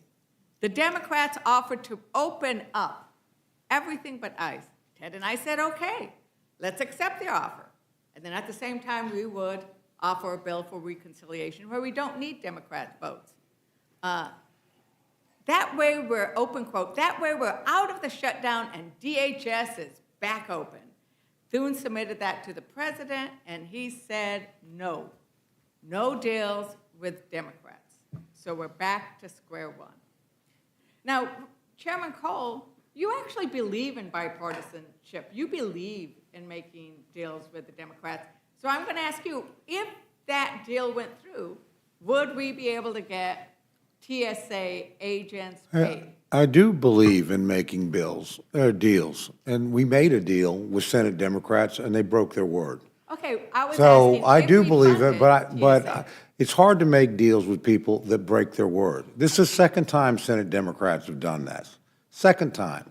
They did it last year on the short-term clean CR. They did it this year. That was a deal they made, and they broke their word. So kind of hard to make deals with people that don't keep their word. I will say, and I've said this before publicly, that was not true of House Democrats. They made a deal, and they kept their word on the deal. But Senate Democrats did not. So you try and deal with people that don't keep their word. But the question, So that's point number one. Point number two, Democrats faced this dilemma with Obamacare back in 2013. We offered to open up all whole stretches of the government. You said, no, it has to all be opened up. So which is it? And so it's just, to me, look, the easy thing is simply to vote for the bill. The question is really not about, the question is about if we passed a bill to fund FEMA, TSA, the Coast Guard, and the other agencies, would we then be able to start paying those TSA I don't officers know, immediately? because I don't know what deal Senate Democrats will take. Look, used to be Kristi Noem needed to be gone. She's gone. Used to be I have to have cameras. You got cameras. Used to be we have to have judicial warrants for search in certain places. I think Senator Mullen committed to that in his testimony. So there's been multiple concessions made here. This is a my way or the highway over a bill that the majority of members in both chambers have voted for repeatedly. So- The only people voting no are mostly Democrat. I mean, we have Democratic support in the Senate. So this is just, well, we're the minority, but because we have a Senate rule, we've decided a rule, by the way, which almost every Senate Democrat has voted against. We're going to exploit this to shut down the government to make a political point. Now, who gives in to political blackmail? Not very many people I know. I wouldn't expect my Democratic colleagues to do it. I certainly don't intend to do it. So, Well, Mr. I mean, we'll wait Chairman and see Cole, what I would- happens in the this Senate, isn't but about the I'm filibuster pleased right now. that my The party question, Mr. has Chairman advanced Cole, and will if I may pass a explain bill what to keep the actually- government open for the Chairman- third time. Chairman, I think the question is, can we fund TSA, FEMA, and Coast Guard immediately? And is there support for that? I don't know. I In don't this- know in that this- I don't know in that this- I don't know that that would pass the Senate. If you're asking me, can it pass the House, I certainly believe it can. Right. If you're asking me, can it pass the Senate? No, I don't know whether they would do that or not. And if they said they would do it, I have no reason to believe them because they've twice broken their word to me. So no, I don't have any certainty that that would pass. Well, Chairman Cole, I really appreciate your statement that if we put that bill on the floor to fund TSA, FEMA, and Coast Guard, that you believe it would pass the House. And that's what Democrats are It trying to might do. pass And the House. I'm I still don't know. It speaking, hasn't been Chairman whipped Cole. on my side. I'm still speaking, Chairman Cole. There- And I think I'm that, sorry. I think that we had an amendment in this Rules Committee, and every single Republican voted against it. We tried to bring it up. We actually have a discharge petition to allow House Republicans and Democrats to say, can we fund FEMA, TSA, and Coast Guard? And Ranking Member DeLauro, why is it important to actually be able to vote on that kind of bill? Well, I just think that we have an opportunity here, so I'd say to come together about an issue that we all agree on. And, I'm sorry, thank you very much. That we have an opportunity to come together to vote on an issue that we all are in agreement on. We have done this before with carve-outs where people have said, we need to have military pay, we need to do this with the airlines, we need to do this with so forth. So what we're suggesting is that where there is controversy, and it is not an insignificant controversy. 70% of the American public believes that we need to have reform with these two agencies, given what has happened nationwide, not only in Minneapolis, but nationwide in my own community in New Haven, Connecticut. So in the interest of the American people, why shouldn't we then support that which we agree on and fund them for the rest of the year? And we can debate. I would just say one thing about, you all know how closely Chairman Cole and I could work, but about agreements where you shake hands, I have a very, very it's such, at the front of my mind, there was an agreement with Speaker McCarthy on the Fiscal Responsibility Act. There was an agreement with House Speaker Johnson on the Fiscal Responsibility Act. Both are reneged on that deal in which to move forward. So it's not a question of who to blame. The question is right now, we have a choice. And that choice is either to fund these agencies, keep these people working and paid for the jobs that they do. They should not be held hostage. And in the meantime, let's continue to make progress on the reforms that are needed for ICE and CBP. So Representative Garbarino, Suffolk County is, you represent Suffolk County, and they have both sheriffs and police over there. And you're, from what I understand, you're a very big supporter of law enforcement. Yes. Yeah, I am as well. I love my, I represent a huge rural district. I love my sheriffs. I love my police. Let me ask you this. Do your law enforcement, your sheriffs and your police, are you able to look them in the eye and give them a smile? And do they smile back and you can see it because they're not wearing masks? Do they wear masks? Well, I'm here to talk about the resolution. question. Well, but I'm here to talk about the resolution about supporting the men and women who are protecting the nation right now and not being paid. Not about whether police are wearing masks. I'm here to talk about the people who are working at Coast Guard, FEMA, CISA, TSA, and all the other agencies that are not getting paid. And the resolution in front of us today that I'm here to talk about talks about how this agency, DHS, the department, was set up after 9/11. Right, It was set up after. after. I did say it. My question was, And it was set up. whether your law enforcement wear masks. And I'm here to talk about whether or not this, about the Well, resolution. If you don't want to I mean, answer my question, if you're that's going fine. to, I'll move on. well, don't have unlimited I would time, answer, Mr. Garbarino. I understand that, but I would answer questions about the resolution that I'm here to talk about. Okay, let me ask, I'll just go real quickly, see if, usually you ask a witness a question and they answer it, right? Even in the Rules Committee, even with such august, oh my God, we got chairmen and ranking members. Ranking Member Thompson, do your sheriffs and police officers wear masks? No. Ranking Member Losa DeLauro, do your sheriffs and law enforcement wear masks? No, their names and their badge numbers are on their Chairman uniforms. Cole, do your sheriffs and law enforcement wear masks? Depends. Depends, if it's cold. It does depend. Well, so I think the other question, we could go down and say, do your sheriffs and law enforcement go into people's homes without a warrant and outside of an emergency? And I think we'd go down the list, and for those who are willing to answer that honest question, it would be no, no, no, and then Mr. Garbarino, I would take it, would not answer the question because he wants to talk about his resolution. But I think that's the issue, is that what Democrats are asking for are guardrails that every other law enforcement agency has. Would the gentlelady That's what yield? we're asking about. Would the gentlelady yield is the question. Sure, what's the question? Ma'am, in Minnesota, sometimes law enforcement wear masks because it's like 30 below out. Precisely. So there are good they reasons. do wear masks. Right, but there are good reasons for it. And Yes. sometimes SWAT officers, So- we understand that, but as If- a matter of course. If we just say no masks, then in 30 below, they wouldn't be allowed to wear masks. So I think that that's the issue, right? And you're not allowed to break down people's doors without a warrant, regardless of how cold it is. So the last question that strikes me is this is a matter of choices. And this presidency is making choices. And it looked to me like it would cost about $12 billion, let's round, to actually fund TSA. And do you know how much it cost us in the war in Iran in the first 6 days? $12 billion.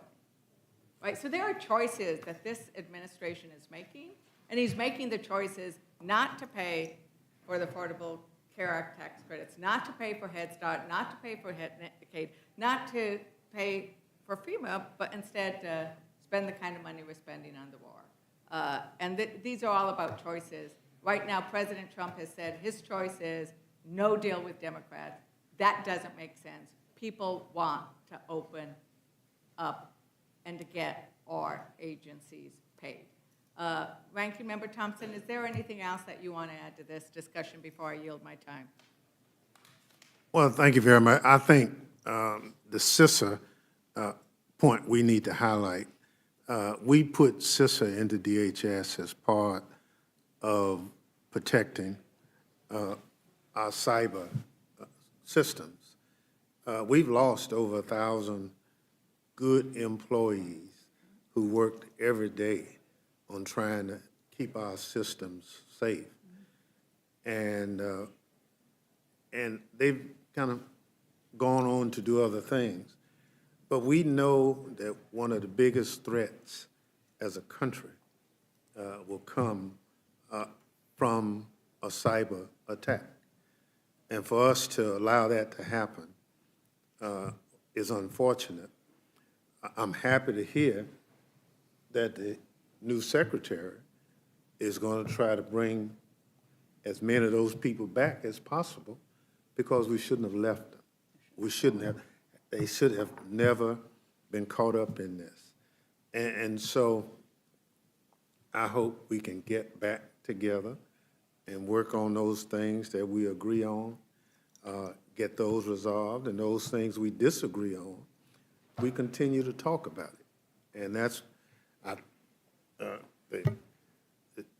Ms. DeLauro's effort to try to separate what we agree on from what we disagree on, is that's why the discharge petition is being offered to do just that.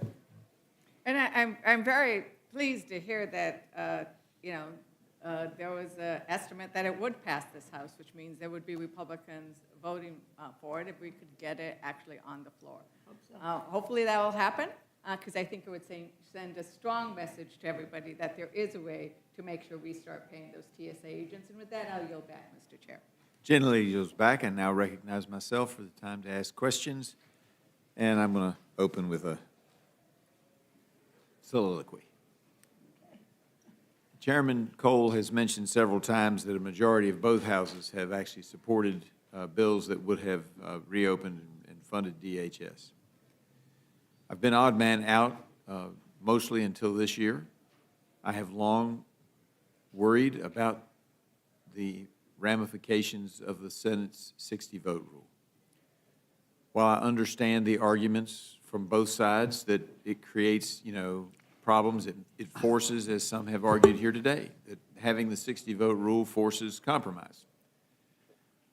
And when the rule was first created in the 1970s, most people think this rule dates back to the early years of the Republic. It does not. And when it was first created in the 1970s, they only used it sparingly. Now it's used on every bill. Hundreds of House bills, maybe thousands in my tenure here, have gone to the Senate never to be seen again, because people know that they can put a they have a rolling hold. So for the folks watching at home, what happens is Senator A puts a hold on a bill for 30 days, and he works out a deal with Senator B, who then puts a hold. Both sides have used it, so this is not an attack on one side or the other. But Senator A puts a hold on a bill for 30 days, and then his compatriot, Senator B, puts a hold on the bill for 30 days, and the next thing you know, you have a Senate hold going on indefinitely, which then requires the 60 votes. Now, prior to the 72 rule, it was 66 votes to stop a filibuster, but you had to be on the floor talking. And the longest one in history before the adoption of the new rule was just over 24 hours. So even if every senator in the minority decided to stand up and go for 24 hours, it still wouldn't be more than about 40 days or 45 days. And the most shocking thing about that is that it takes away the concept of a majority rules. Whether you're a Democrat or Republican, and both sides have used this as a tool since the 1970s, but again, it didn't really take on this modern life until after about 2000, and then it didn't start to be used to shut down the government as a leverage point until a handful of years ago. And it's creating a problem for the Republic. And I once noted to some of the leadership in the Senate, and this was a long time ago, and I didn't say it publicly, but I'm going to say it publicly today. I did the math. In 1860, 40 point, I forget whether it was 5 or 8, but more than 40%. Remember that with the 60% rule, the 60 vote rule, you're saying 40% can, anything over 40% can block. In 1860, more than 40% were slave states. If this rule had been in effect in 1860, would we ever have eliminated slavery? God forbid. This rule prevents a majority rule situation. And so I feel that the Senate needs to reform itself. If it wants to slow things down, if it wants to do other things, fine. But make sure that you're not blocking the will of the voters by requiring a supermajority, as in defense of slavery was proposed by Calhoun with his tyranny of the majority. It wasn't exactly this rule, but he saw it coming and he used the tyranny of the majority theory, and then somehow we backed into it in the 70s. I'm not exactly sure how that happened, but we have a system that's damaging the republic. And I'm not going to ask on any of you to comment, because if anybody's going to get in trouble, I'm just going to make it me. I'm not going to get everybody else in trouble. But I appreciate it, and I appreciate the frustration that is felt on whatever the issue is when you have a majority of senators agreeing on something and they can never get a vote on the floor. They never get a vote when it's supposed to come to the floor. It's just plain bad government, and now we're seeing the impacts of that. It's taken 50 years to get here, but here we are. And with that, I yield back. And this panel is now finished. I don't see anybody else that wanted to ask questions. And the real chairwoman is here to take over, but I had to get that off my chest. Thank you all for your patience with me. Y'all have a good day. And we'll take a few minutes. We'll take a few minutes to let these folks exit, and then we'll get ready for the next panel.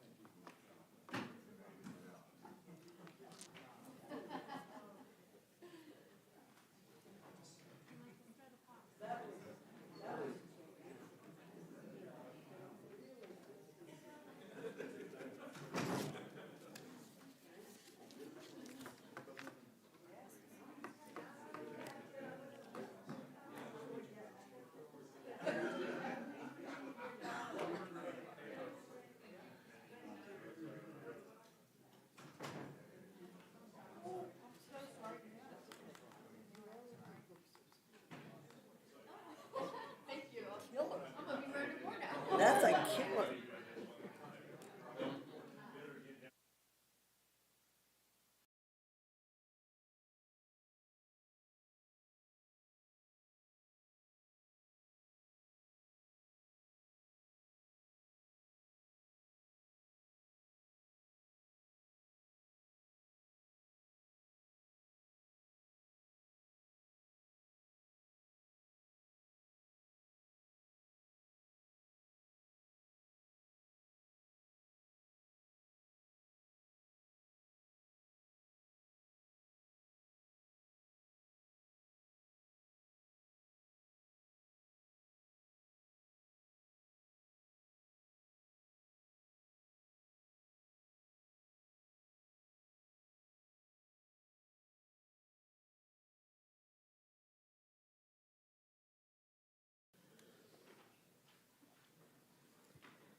I now welcome our second panel, two very great gentlemen, Representative Ezell and Ranking Member Larson from the Committee on Transportation and Infrastructure. Your full statement will be submitted for the record. We ask you summarize your statement in 5 minutes. Representative Ezell, I welcome your testimony.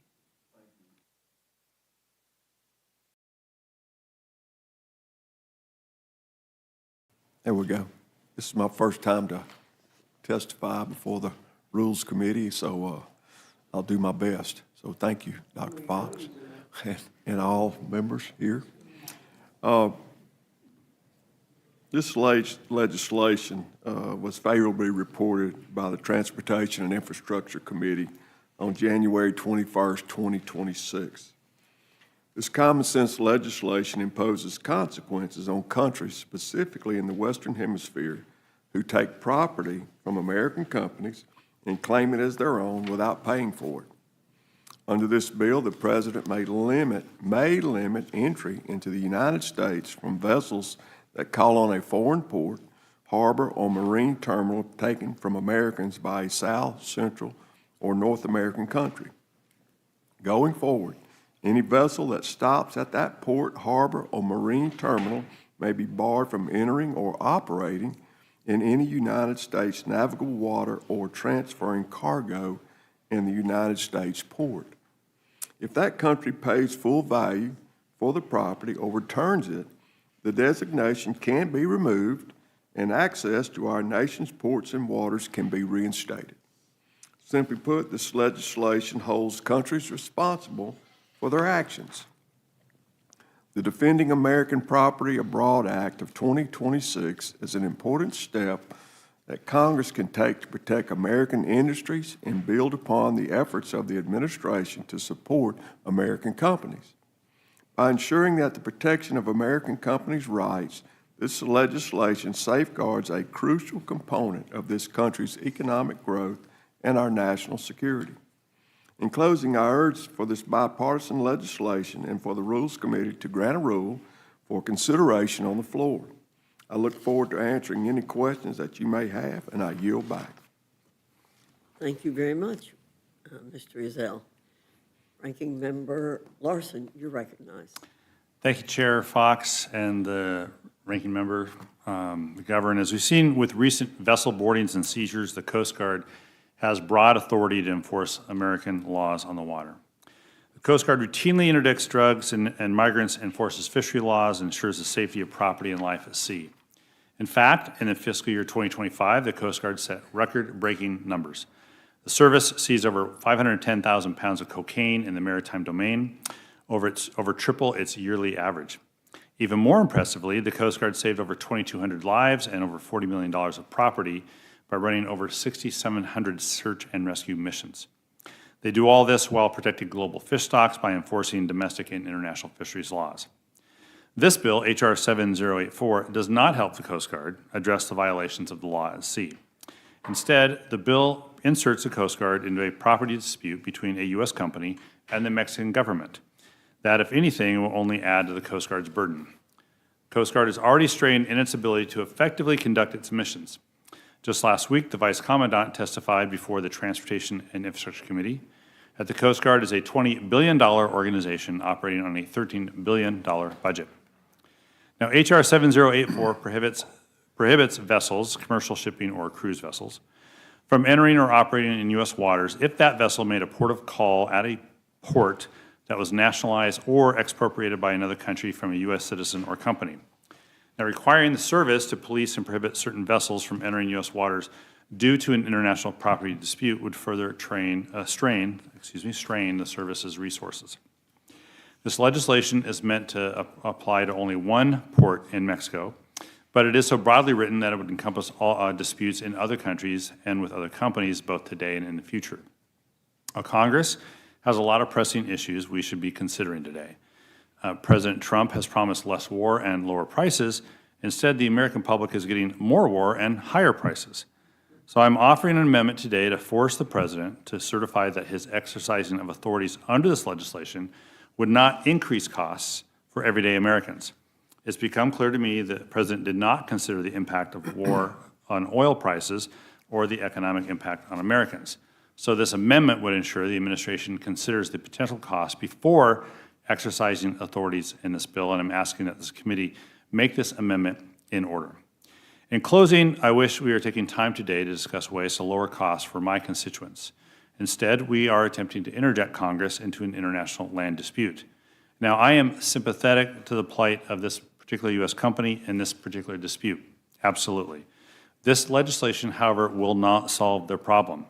This is a problem that is ripe for a solution through diplomacy, active U.S. government engagement, and even a trade agreement, but not in this legislation. For all these reasons, I'll be voting no on this legislation when it reaches the floor later this week, and I ask the committee to approve the amendment that I've offered. With that, I yield back. Thank you, Ranking Member Larson. Ms. Fishbach, you're recognized. I just will say thank you both for being here, and Mr. Ezell, congratulations, you made it through so far. But I have no. Day ain't over. And I yield back. Thank you, Congresswoman. Ms. Scanlon, you're recognized. Thank you, Madam Chair. We talked earlier about priorities and what bills are being brought to the House floor. And I think, once again, this bill shows us that the priorities of this Republican majority are not the American people. If we were to walk up to anyone on the street and say, what are the biggest issues facing our country, I suspect we would hear skyrocketing price of gas and this spreading war in the Middle East that Trump started. I think we can be pretty sure that most Americans would not say that their number one priority is the legal problems of a U.S. mining company in Mexico. But that's the bill that's being brought to the floor here today. You know, we've got folks experiencing a cost of living crisis. We've got thousands of Marines being sent to the Middle East. Paychecks of TSA agents are being held hostage. And this is what is on the House floor this week. So, you know, I don't support this legislation for the reasons outlined by the ranking member. Is there anything else you want to add on the topic? Just to add that there are avenues to resolve this particular dispute. And I try not to have the committee the Committee on Transportation become a place where we're solving individual problems as opposed to broader policy problems. And so given that the fact that there are avenues or venues to deal with this particular dispute that are available, it doesn't, and that this legislation doesn't resolve this problem that exists, I just do think we need to, as you say, get focused on things that will lower prices, will lower the cost to average Americans as opposed to this particular legislation. Thank you. Thank you. I yield back. Thank you, Ms. Scanlon. Our resident historian and expert on all things Jeffersonian, Mr. Griffith, you're recognized. I don't think I would go quite that far, but I appreciate the gentlelady's kind comments and appreciate the witnesses being here today, and I yield back. Ms. Leisure Fernandez, you're recognized. Well, let me do a little bit of history then. No, I need to say I represent many people in my district who have had their property taken by a government and who did not have any redress. And so I can understand the frustration, but, you know, I'm talking about my own family and many of my compatriots, many of the people in the North. The United States government took their lands and turned them into the Forest Service. So I understand the frustration, right, when governments take private property. But I appreciate you did a great job, such a good job. I don't have any questions for you. And thank you for being here, Ranking Member Larson, as well, and I yield back. Thank you, Ms. Leisure Fernandez. Mr. Norman, you're recognized. Chair, appreciate you testifying today. It's your first time, but welcome. This is pretty common sense to me, so I have no further questions. I'll be voting for it. Thank you. Yield back. Yes. Well, gentlemen, we thank you very much for coming. I agree, Mr. Ezell, you did a great job. Mr. Larson, you were very kind in your comments, and we appreciate you coming. Seeing no further wishes to ask you any questions, you're excused. Thank you very much.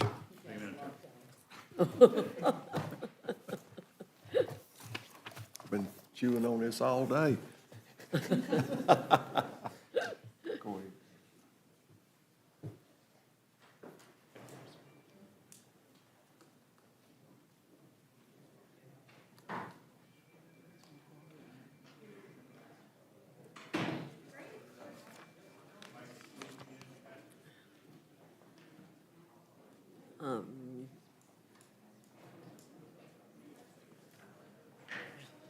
Wait, you take that one.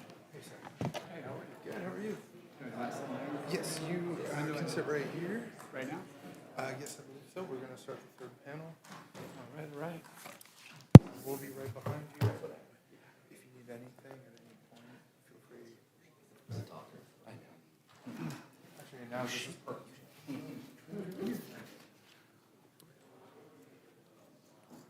I now welcome our third panel, Representative McGuire, and when he comes, Representative Subramaniam from the Committee on Oversight and Government Reform. Your full statement will be submitted for the record. We ask that you summarize your statement in 5 minutes. Representative McGuire, I welcome your testimony, and I'll recognize Mr. Subramaniam when he comes. So we won't wait. We'll let you go ahead. Thank you, Madam Chair, and thank you to the committee. This is my first time in the committee, and I want to thank you. I urge the Rules Committee to grant an appropriate rule for House consideration of my bill, H.R. 5103, the Make the District of Columbia Safe and Beautiful Act. Violent crime in Washington, D.C. has been unacceptably high for far too long. Unfortunately, the D.C. Council and congressional Democrats have claimed that any reduction in these crime rates on paper, no matter how small or fleeting, justifies avoiding the difficult decisions needed to restore law and order in our nation's capital. In December, the House Oversight Committee discovered that D.C. leadership pressured and at times directed police commanders to manipulate crime data in order to maintain the appearance of low crime in our nation's capital. To make matters worse, in pursuit of a broader social agenda, rather than the safety of citizens, visitors, and workers, the D.C. Council advanced failed soft-on-crime policies that protect criminals while impeding effective law enforcement and criminal prosecutions needed to secure this important city. Fortunately, we now have President Trump, who is determined to confront these challenges head-on. The Trump administration's efforts have already helped reduce the violent crime that has long plagued our nation's capital. And now Congress must continue advancing much-needed legislative reforms to secure the progress made so far in addressing crime in the D.C. area. Last year, the Rules Committee and the full House demonstrated Congress's commitment to reform many of the failed soft-on-crime policies that the American people soundly rejected in the 2024 presidential election. I ask this committee to do that once again today. On March 28, 2025, in response to the crime in D.C., President Trump signed Executive Order 14252, making the District of Columbia safe and beautiful again.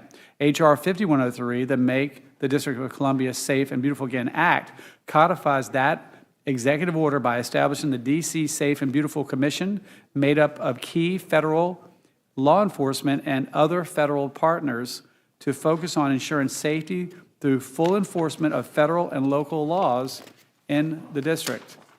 President Trump's executive order and this bill also call for the Secretary of the Interior to establish a working group on the beautification of the district. Our nation's capital must be a beautiful beacon of democracy for all who visit. For too long, the district has allowed encampments and vandalism to plague our nation's monuments and national parks. This is a federal problem to solve on behalf of all Americans, not a matter of strictly for local governments, as Democrats would claim. Overall, D.C. residents and visitors to our nation's capital should feel safe and proud of America's history on display in the city. And Congress has the constitutional duty to ensure the district is safe and secure, which this bill will help accomplish. Again, I ask the Rules Committee to grant an appropriate rule for the House's consideration of this legislation, and I welcome the committee's questions. Thank you very much, Mr. McGuire. I'm not sure when our other colleague is going to be here, but we will go ahead and see if there are any questions for you. Ms. Fishbach. Thank you.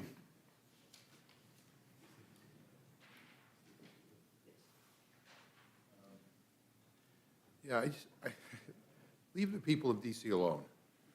I mean, these people here pay taxes. They serve our country in so many ways, and you know, we treat them like a client state. We micromanage everything. You know, the American people have been crystal clear about what they want from their elected representatives. They want us to bring prices down. They want us to bring gas down. They want us to bring health care premiums and co-pays down. They want us to lower the cost of drug costs. They want housing. They want rent. They don't want sweeping tariffs that drive up the price of everything from coffee to computers or to get entangled in another forever war in the Middle East. I mean, the war in Iran has already resulted in the deaths of 13 Americans, cost the taxpayers $30 billion. It's $1 billion per day, and caused gas prices to skyrocket to nearly $4 a gallon. But what are Republicans focused on instead? For the 11th time since Trump took office, you are having the House vote on policies to micromanage the lives of 700,000 residents of D.C. I mean, this bill literally requires the administration to create a program, which has already been created by Trump, by the way, in order to, quote, beautify D.C. I don't know how you guys can sit here and tell us that Republicans are focused on bringing down prices across the country when the president is laser focused on building a lavish ballroom and a triumphal arc in D.C., and Republicans in Congress are bringing a bill to the floor focused not on gas, not on housing, not on health care costs, but on beautifying D.C. So, again, I don't have any questions other than say, leave the district alone. I yield back. Thank you, Mr. McGovern. Next time you need to tell us how you feel. Mr. Subramaniam, thank you for joining us. You're recognized for 5 minutes. Thank you, Madam Chair, and thank you to the committee today. I appreciate the sponsors' intent to make the District of Columbia safe and beautiful, but I oppose this bill because unfortunately this bill does neither of those things. And so let's start with safety. Crime was already going down in D.C. in 2024. Violent crime in D.C. was down 35%, reaching an overall 30-year low. In 2025, violent crime was down 29%, a little bit less, since the National Guard came in. And yes, crime is going down, which is good, but at a significantly slower pace than before President Trump's second term and this National Guard plan. And why was crime going down? That's really important in this context. It's not because of National Guard troops wandering the streets. It's because DC's community policing, investments in public safety and public health, and targeted community outreach. Those things were working. And so we should be investing in the stuff that works. And it's hard for me to think that now investing in National Guard troops will lead to less crime in DC when it already hasn't over the past year. In fact, the National Guard is making people paranoid, including the good guys, especially the good guys. People are nervous. They don't want to visit D.C. when they see the National Guard's presence. And one 24-year-old visitor summed it up really well. He said, the streets here, it looks like Call of Duty, and it's making D.C. uglier. We should be giving D.C. money for infrastructure, for small businesses and community improvement projects to fight homelessness, not withholding funds like we have been this Congress.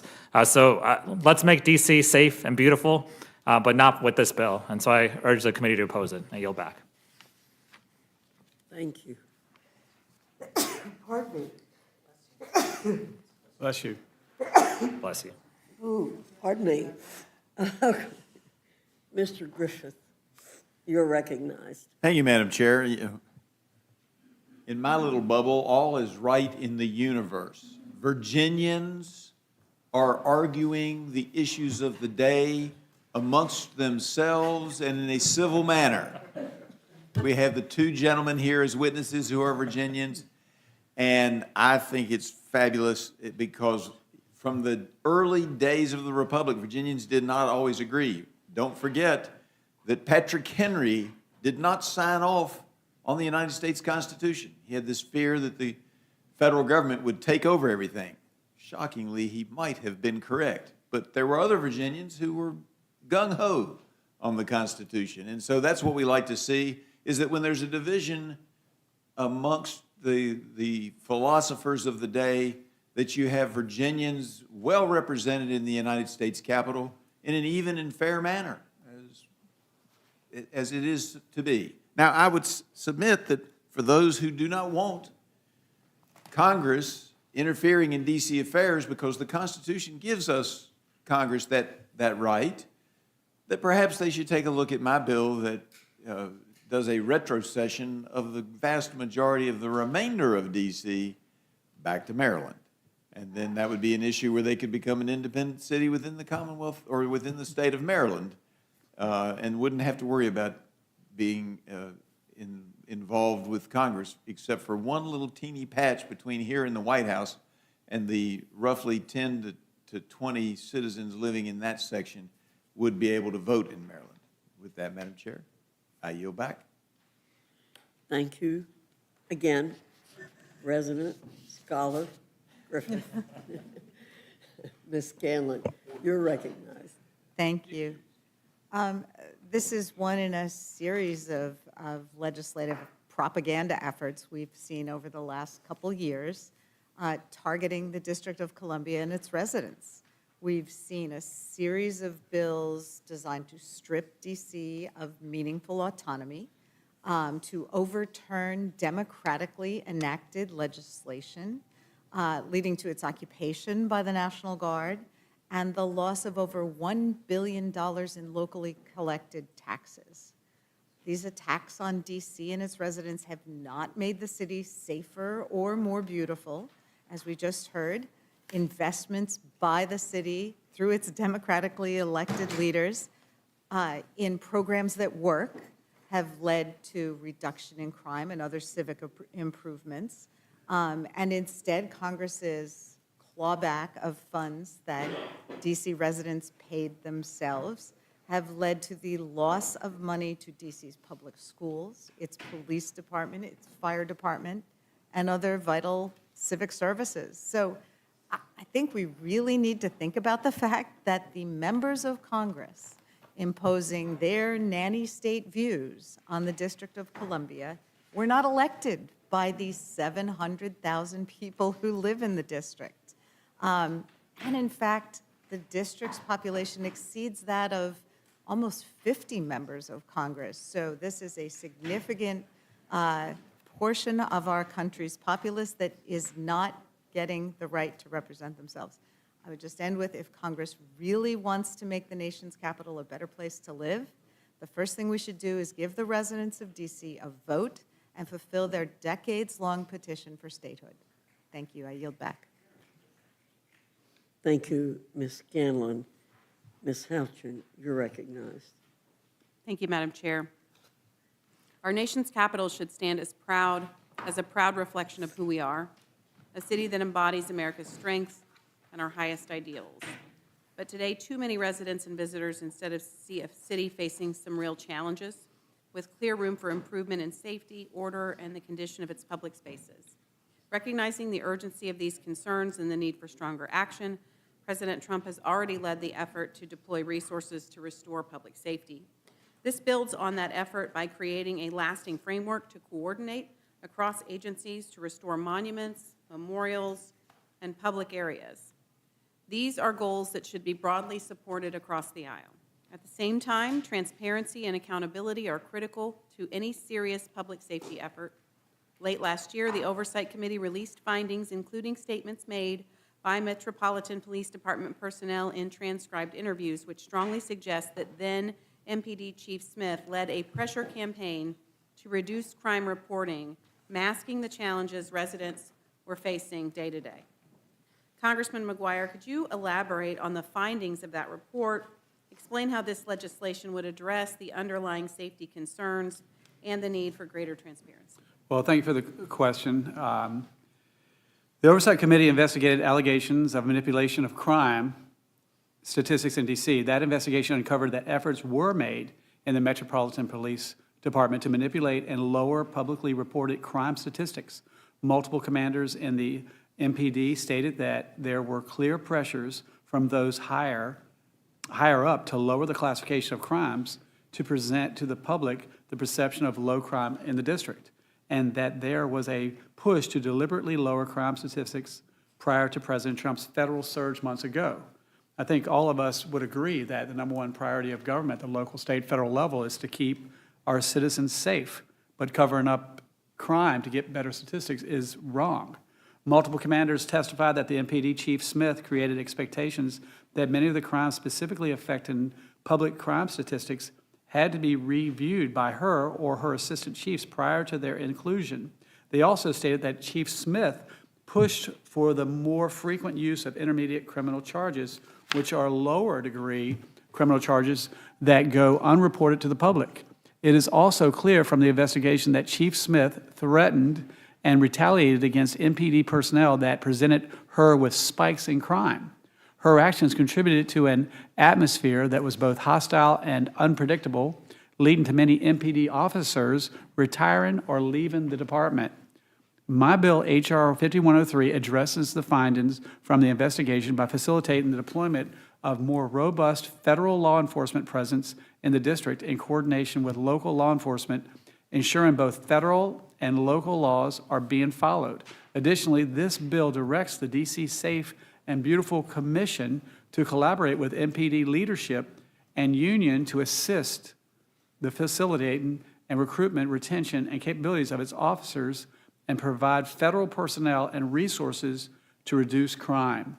This will ensure that MPD personnel are provided the support and resources they deserve that will keep the district safer.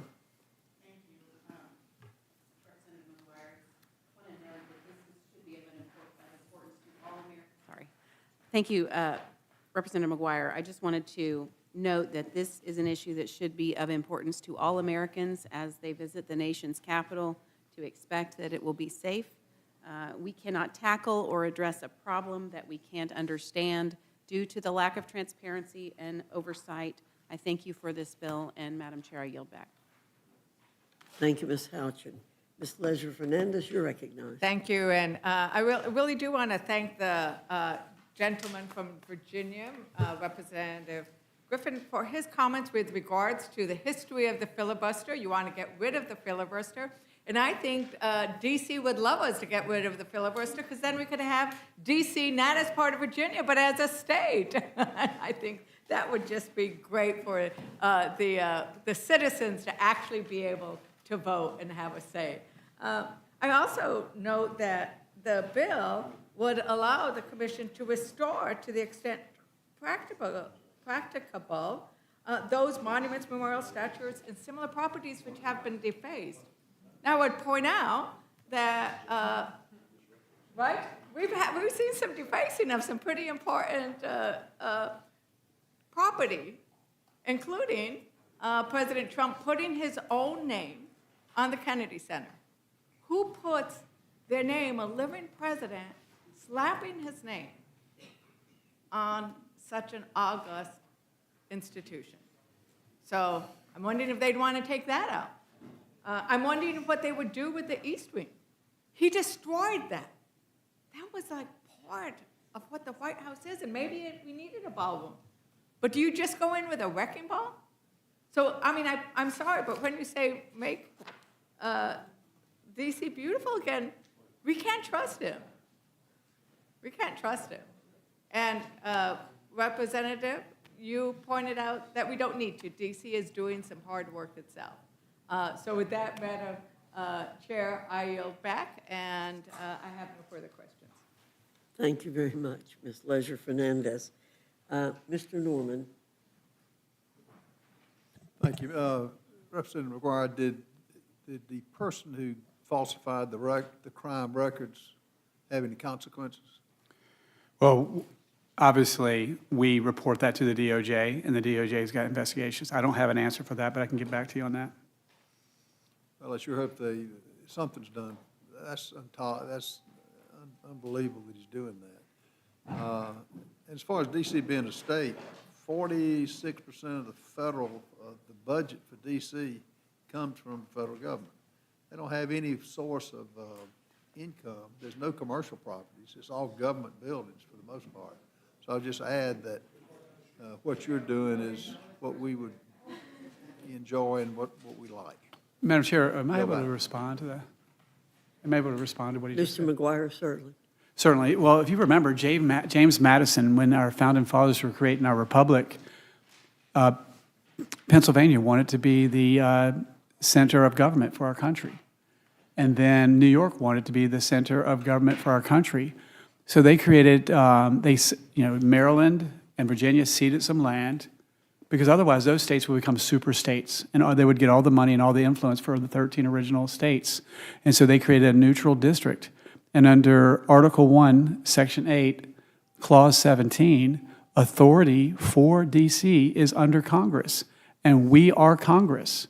And certainly if things are not being done, if people are being robbed, raped, and killed, if our monuments are being defaced, we have the greatest country. We're not perfect, but our rule of law, our way of governing has lifted more people out of poverty, given more people freedom and opportunity than any other country in the world. And we're about to celebrate 250 years. And when people come to see this country, it's a reflection of our whole country and our great people.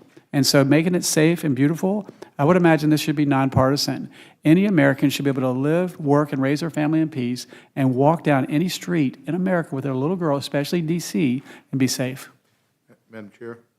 Mr. Montgomery. Mr. Subramanian, I think, wanted to say something, and I think there needs to be a fact check on some of this stuff, but if he could respond, that'd be great. Yeah, a fact check on a couple things. As far as federal government subsidies and DC government, federal funds are a smaller percentage of DC's budget than they are of the average state budget, and the DC government receives less in federal funds than DC pays in federal taxes. So DC is actually a donor jurisdiction. So I know there's a lot of federal government buildings in the area where we may frequent, but it's a bigger city than you think, and there's a lot of private companies here that actually are a big part of the economy of this city.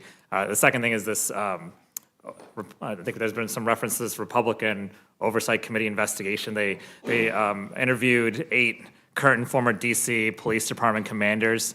They sat for transcribed interviews, and actually those, not only was there not found definitively a manipulation of data, but it seems like they actually found evidence that the administration has actually misled us about crime in D.C. to justify the federalization of the D.C. Police Department and deployment of troops to D.C.'s streets. And so I just want to clarify all of that while we keep going. I'm shocked to hear that. Thank you.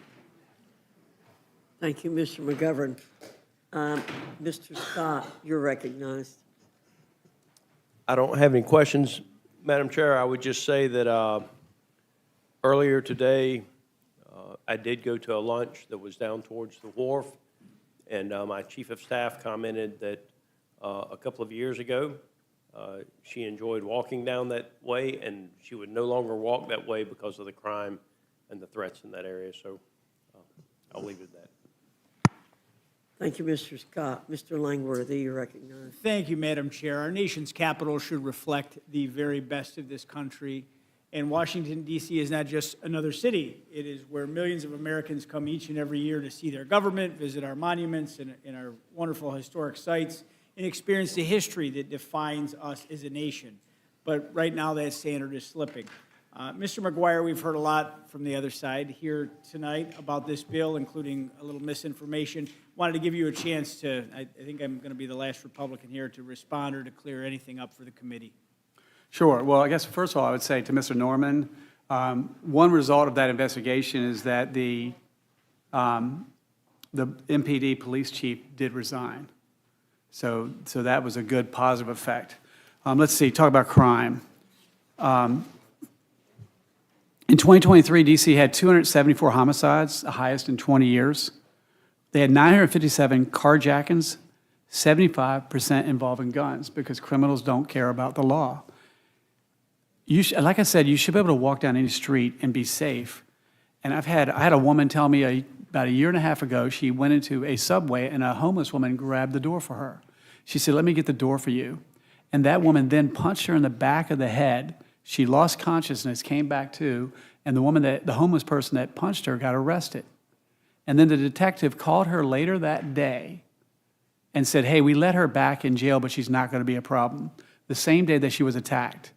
I've had a young woman who lives in D.C. for 10 years tell me that she takes an Uber if she walks 2 blocks. She said now she walks 20 minutes to work every day and is safer. Another young woman, I didn't understand the comment, but she said, I walk my dog at 8 o'clock at night. And I was thinking, what's the big deal? She goes, "You don't understand. Before President Trump made D.C. safe and beautiful, she didn't walk her dog in the dark." And I would hope that people would say, "Thank you for helping us." You know, people got used to murders in D.C. And now there's hardly any murders in the last year compared to what we've had the last 5 years. So we just want to codify the authority that Congress has, and that is oversight and authority on D.C. Okay. Thank you. Well, thank you very much. A safe and well-maintained capital is not a luxury, it's a responsibility, and we should not be lowering our expectations for the condition of our nation's capital.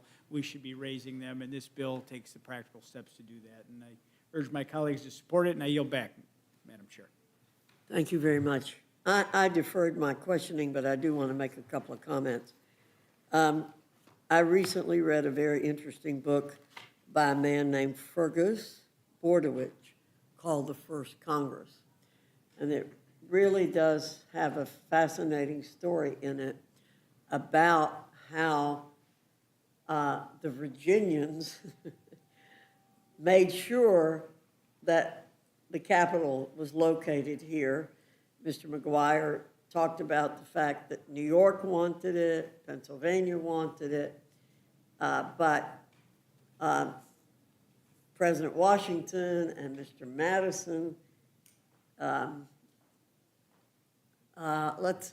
worked, let me say that way, rather than say a more value-laden word, worked very hard to get the Capitol here.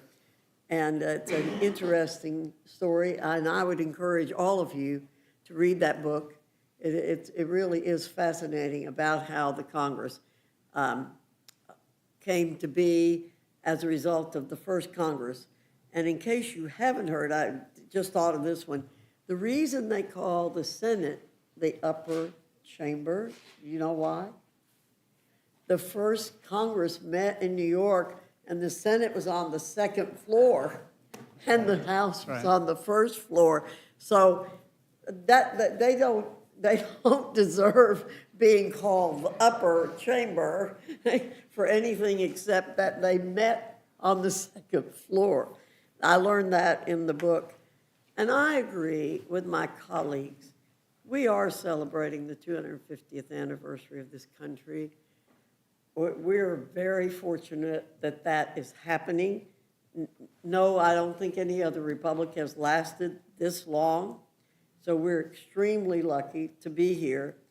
And I do think that Washington should be a very special place for people to visit, that it should be clean, that it should be safe. There are going to be, I think, millions more people than normal coming here. And so I hope things will go very well this year and that there will be adequate security here, and that people, when they come, many for the first time, will be really proud that this is our capital city. So with that, gentlemen, I think no one else is here to ask you any questions. So we appreciate your coming, and you are excused. Thank you, Madam Chair and the committee. Thank you. Thank you. And you did very well, Mr. McGuire. Tell your colleagues to come and watch us before they come to testify. Thank you. So they'll know we're not big bad bullies up here.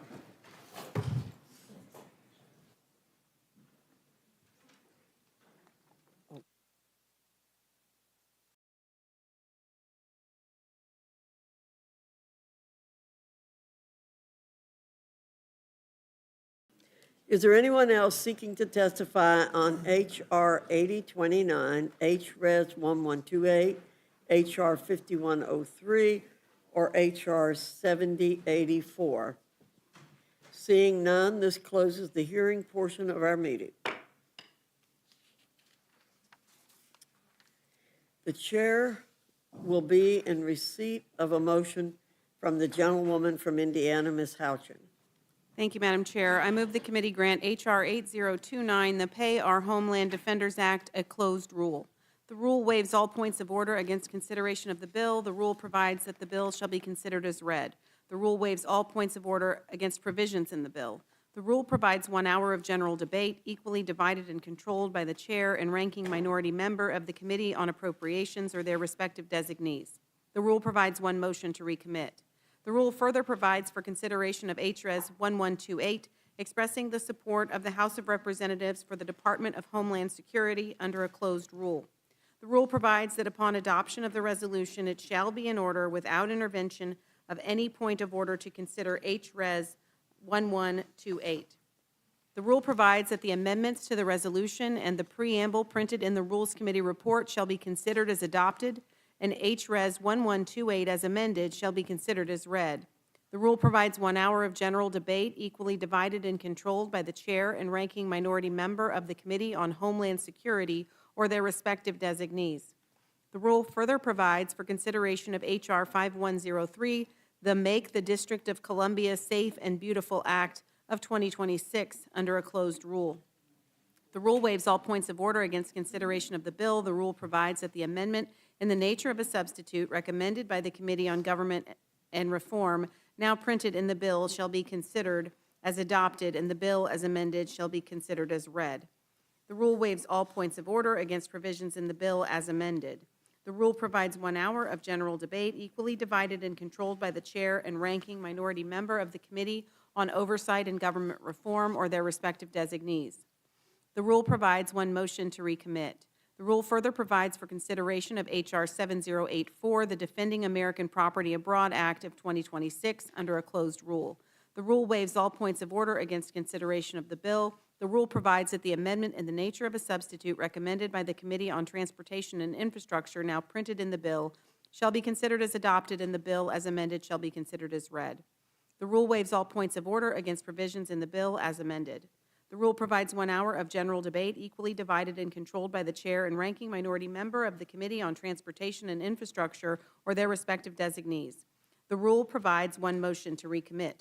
Finally, the rule provides that Section 8 of House Resolution 707, agreed to September 16, 2025, is amended by striking March 31st, 2026, and inserting the remainder of the 119th Congress. Thank you very much. You've now heard the motion. Is there any discussion or amendment to the rule? Mr. McGovern. Thank you, Madam Chair. So the gentlelady just read a motion for another 4 completely closed rules. So that brings you guys to a new all-time record of 125 closed rules this Congress. That's over 85% of all rules that you have brought to the floor. I mean, it's completely unprecedented. It's been over 2 months since this committee has reported a structured rule, over 2 months without a single amendment considered on the House floor. And I know, you love to pretend that somehow your hands are being forced and there just weren't any amendments to make in order for the bills that we've considered over the last 2 months. Well, 2 things, you guys don't even call for amendments anymore. And let me give you another news flash. Every single bill that's come before this committee in that time has had at least 1 amendment submitted. They all could have been structured rules. So this meeting isn't over. There is still time to correct course. In fact, I'm about to give you an opportunity to report a structured rule today. So, Madam Chair, I have an amendment to the rule. I move that the committee make an order, amendment number 4 to H.R. 8029, offered by Ranking Member DeLauro, which replaces the text of the bill with the text of H.R. 7481, the Department of Homeland Security Appropriations Act of 2026. So Democrats support funding for law-abiding agencies under the Department of Homeland Security. That's what this amendment does. Specifically, it pays our TSA agents, so these Republican-caused delays at airports can finally come to a stop. And guess what? It seems Republicans support this amendment too. Senate Republicans, after weeks of foot-dragging, finally capitulated and presented this very proposal to the president, the guy you all are afraid of, Donald Trump, who then said no. So all this chaos at the airports is the fault of one person. Let's be clear. It's the fault of Donald Trump. And now it seems from reports, at least, that maybe he is backtracking on that. So instead of voting for a 3rd time to send a bill that everyone knows cannot become law to the Senate, let's advance Ranking Member DeLauro's bill now without delay so that we can stop this madness. And if you want to vote against funding TSA, that's, and FEMA and Homeland Security, and other agencies in Homeland Security, that's your prerogative. But, I mean, this is the House of Representatives. We should deliberate. We should at least have a vote and a discussion on this. With that, I yield back. Thank you, Mr. McGovern. I recognize myself. I realize that every week you bring up the closed rules issue. I do. And every week I am going to correct your statistics. So it's true there have been 121 closed measures, but the number needs context. 12 were in the rules package, which passed 2 weeks before the 119th Rules Committee even organized. So this committee had nothing to do with those. An additional 47 measures were either CRAs, which cannot be amended, or measures which receive no amendments, making them closed by definition. Many amendments that have been offered, particularly recently, are non-germane. If you take out all of those bills, the only 62 measures or 43% of all rules reported have been closed by the discretion of this committee, not 85%. So, and I do take offense a bit at the term, we could fund all law-abiding agencies. Yeah. I believe all of our agencies are law-abiding, or they would be enjoined by a court. So, Well, Madam Chair, if I can respond. Mr. McGovern? You know, your 44% number excludes almost half of the measures that you brought to the floor.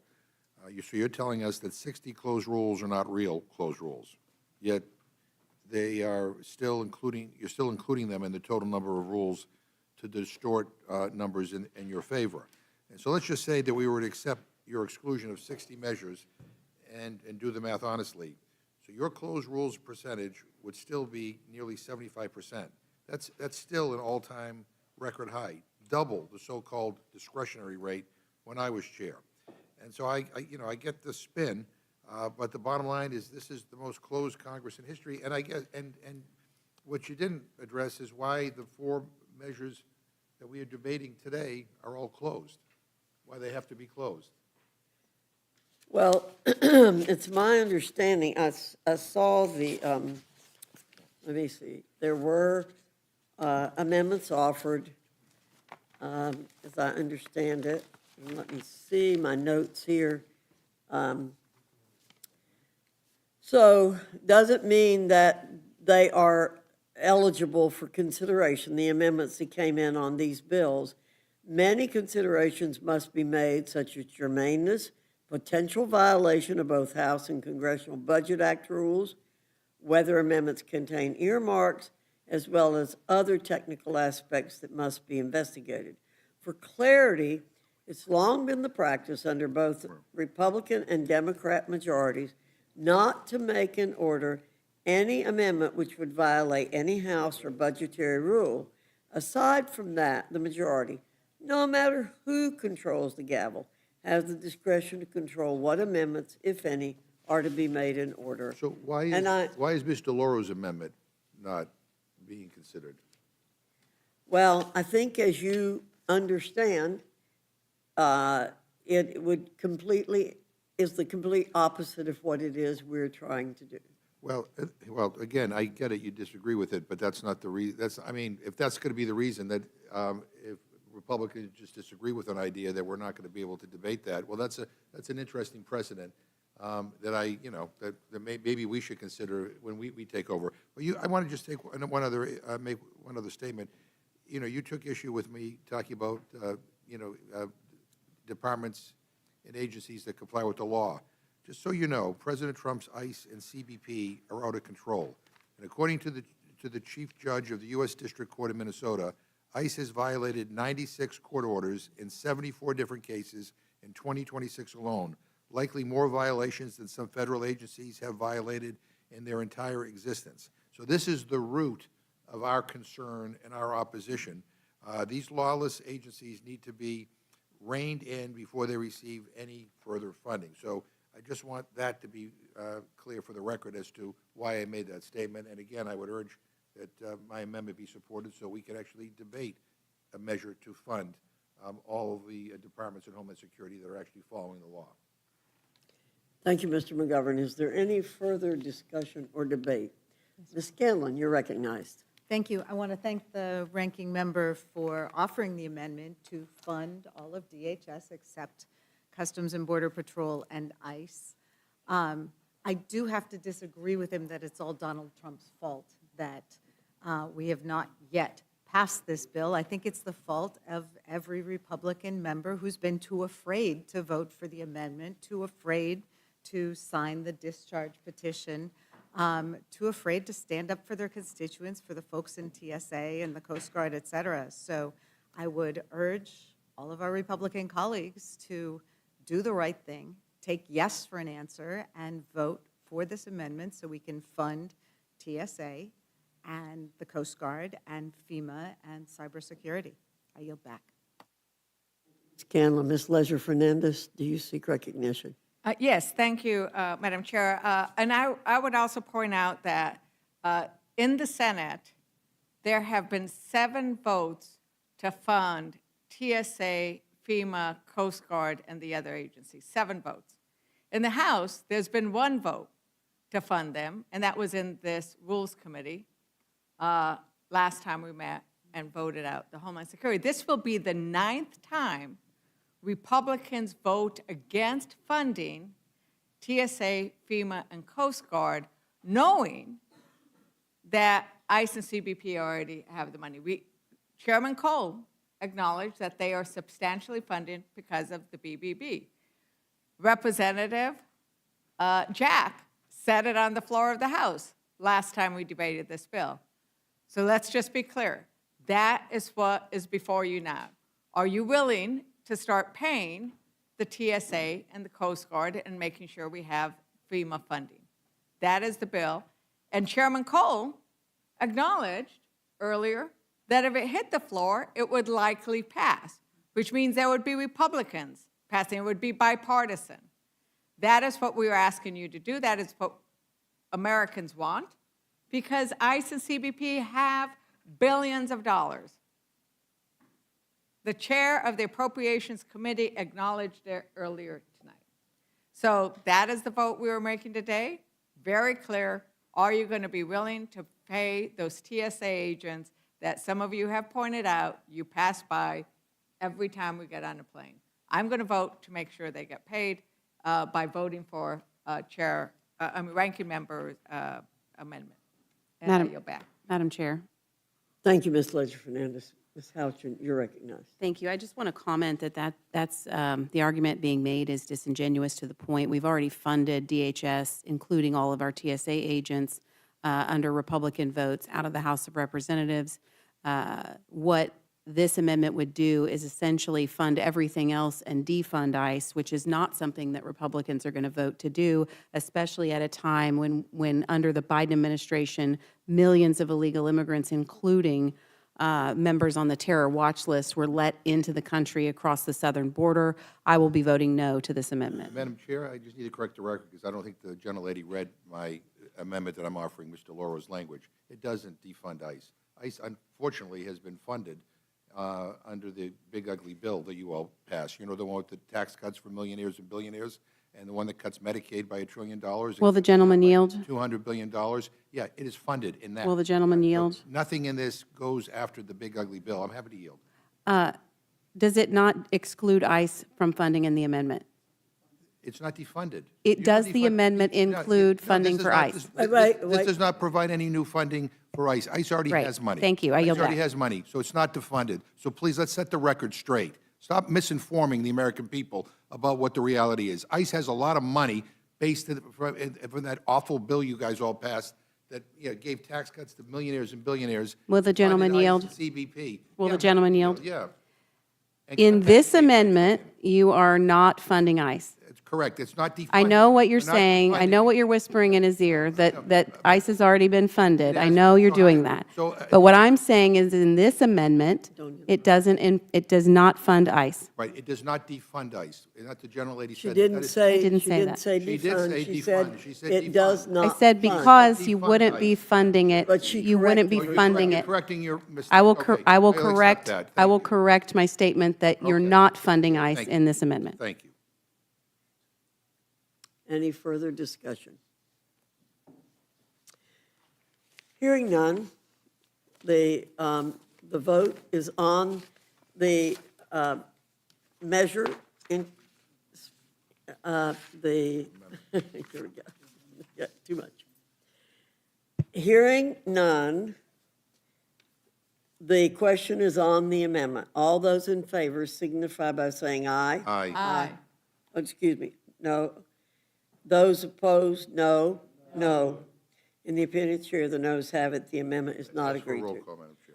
The gentleman requests a roll call. The clerk will call the roll. Mrs. Fishbach? Mrs. Fishbach, no. Mr. Norman? Mr. Norman, no. Mr. Roy? Mrs. Houchin? Mrs. Houchin, no. Mr. Langworthy? Mr. Langworthy, no. Mr. Scott? Mr. Scott, no. Mr. Griffith? Mr. Griffith, no. Mr. Jack? No. Mr. Jack, no. Mr. McGovern? Aye. Mr. McGovern, aye. Ms. Scanlon? Ms. Scanlon, aye. Mr. Neguse? Ms. Ledger Fernandez? Ms. Ledger Fernandez, aye. Madam Chair?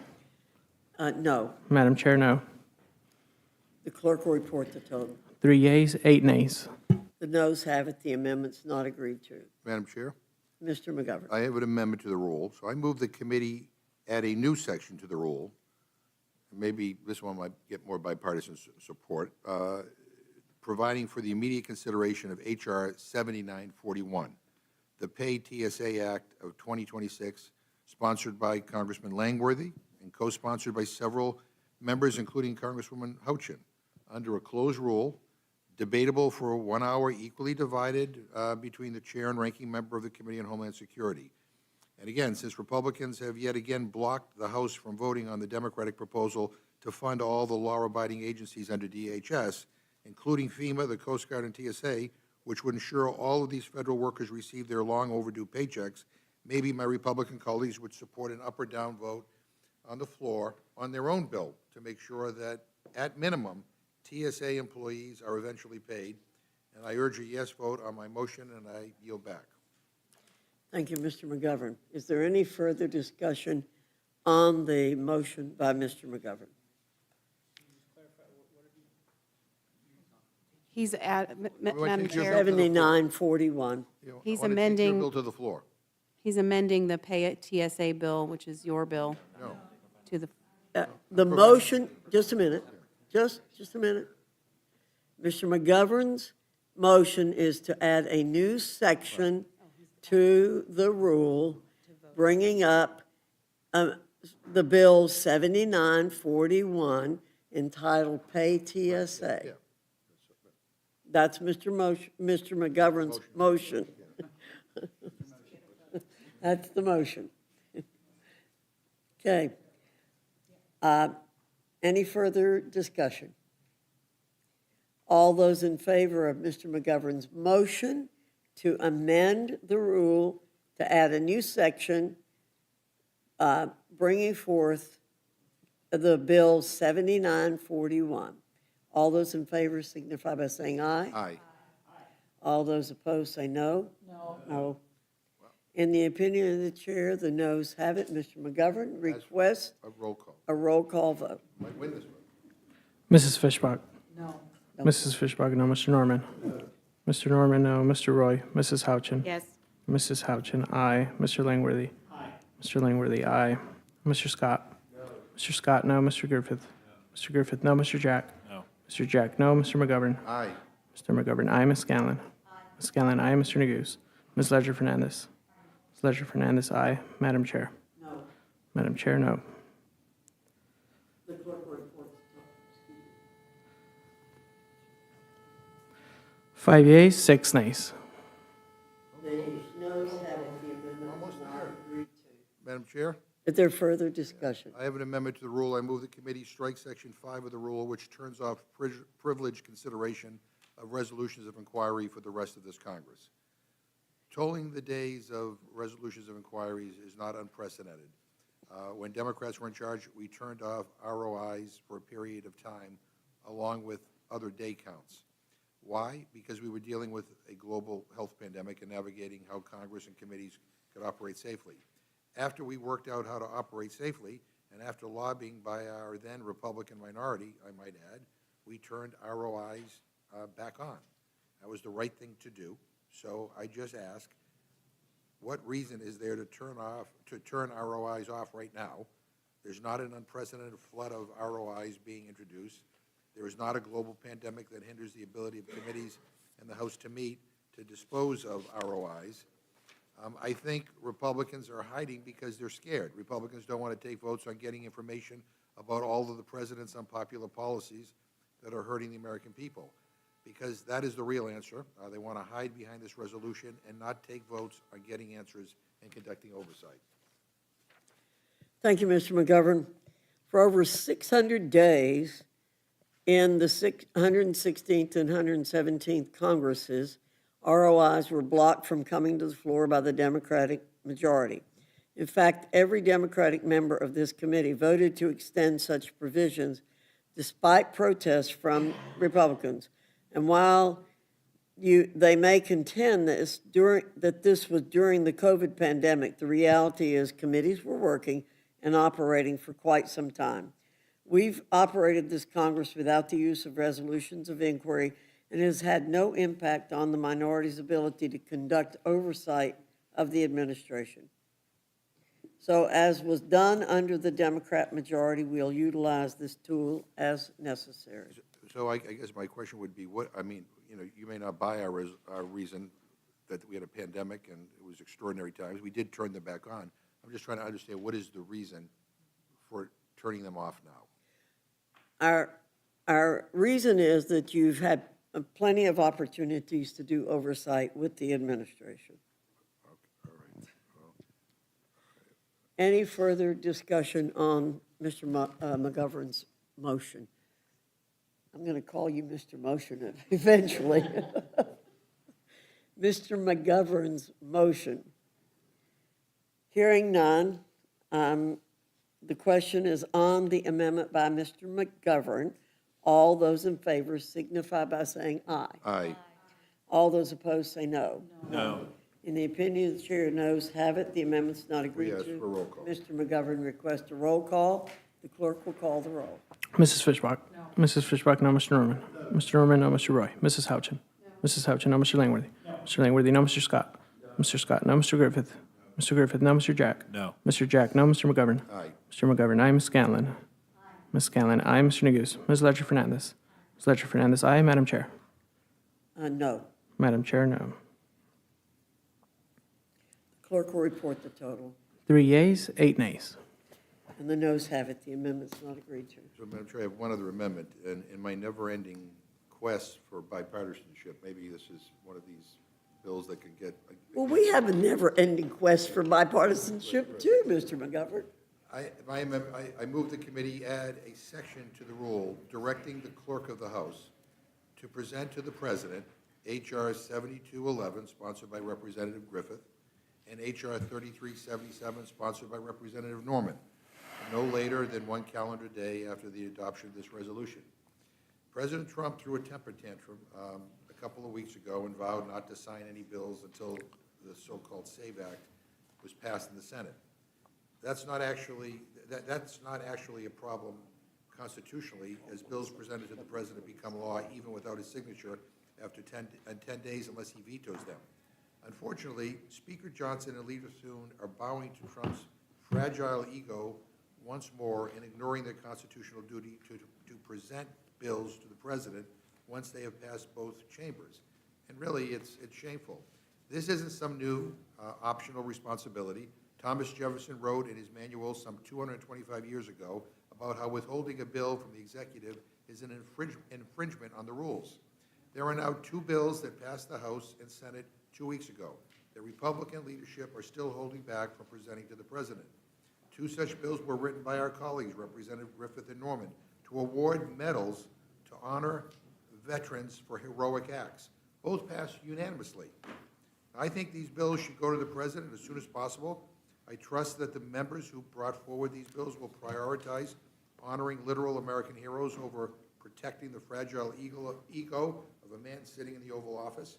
And I would urge a yes vote on my motion. Madam Chair, move to sever. Mr. Griffith. Move to sever Mr. McGovern's motion because it covers 2 different bills.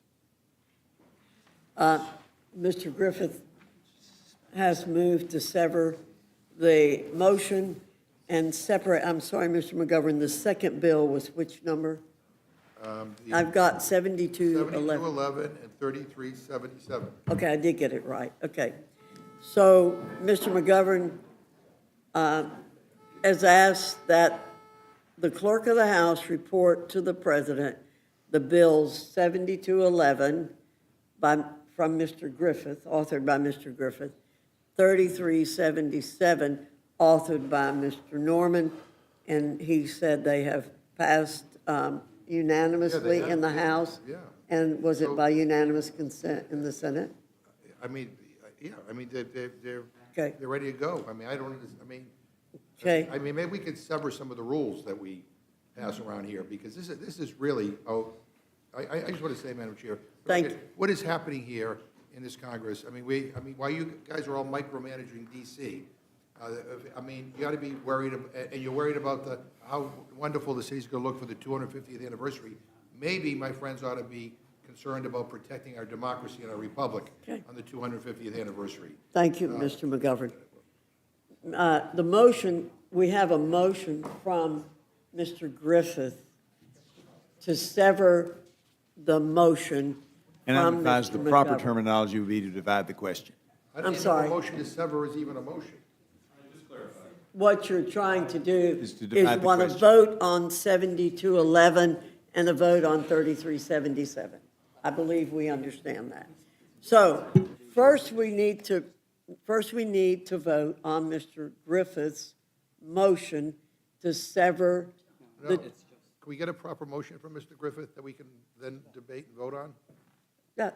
While stated poorly, I think the motion was clearly understandable, Madam Chair, but the motion would be to divide the questions, because two questions having been put together puts people in a bind as to which one they might want to vote for or against. I think we understood it, even if the language was not perfect. Okay, so the motion from Mr. Griffith is to separate the vote on, is to divide this.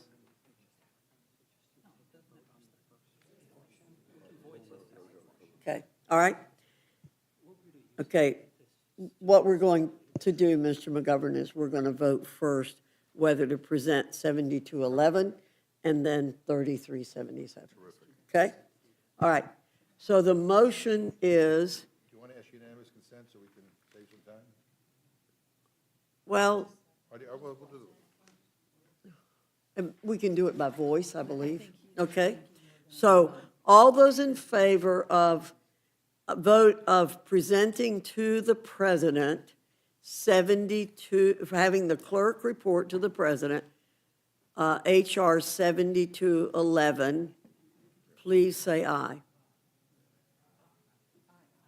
Aye. Those who disagree say no. No. No. In the opinion, the noes have it. On those in favor, roll call, okay? The clerk will call the roll. Mrs. Fishbach? Mrs. Fishbach, no. Mr. Norman? Mr. Norman, no. Mr. Roy? Mrs. Houchin? Mrs. Houchin, no. Mr. Langworthy? Mr. Langworthy, no. Mr. Scott? Mr. Scott, no. Mr. Griffith? Mr. Griffith, aye. Mr. Jack? No. Mr. Jack, no. Mr. McGovern? Aye. Mr. McGovern, aye. Ms. Scanlon? Ms. Scanlon, aye. Mr. Neguse? Ms. Ledger Fernandez? Ms. Ledger Fernandez, aye. Madam Chair? No. Madam Chair, no. The clerk will report the total. 4 yeas, 7 nays. So the motion is not passed. The amendment's not agreed to. Now the vote on presenting to the president HR 3377 by Mr. Norman. The clerk will call the roll. Mrs. Fishbach? Mrs. Fishbach, no. Mr. Norman? Mr. Norman, no. Mr. Roy? Mrs. Houchin? Mrs. Houchin, no. Mr. Langworthy? Mr. Langworthy, no. Mr. Scott? Mr. Scott, no. Mr. Griffith? Mr. Griffith, no. Mr. Jack? No. Mr. Jack, no. Mr. McGovern? Mr. McGovern, aye. Ms. Scanlon? Ms. Scanlon, aye. Mr. Neguse? Ms. Ledger Fernandez? Ms. Ledger Fernandez, aye. Madam Chair? No. Madam Chair, no. The clerk will report the total. 3 yeas, 8 nays. The noes have it. The amendment's not agreed to. Is there further discussion on the motion from the gentlewoman from Indiana? Hearing none, the vote, hearing no further discussion, the questions on the motion from the gentlewoman from Indiana, all those in favor signify by saying aye. Aye. Those opposed, no.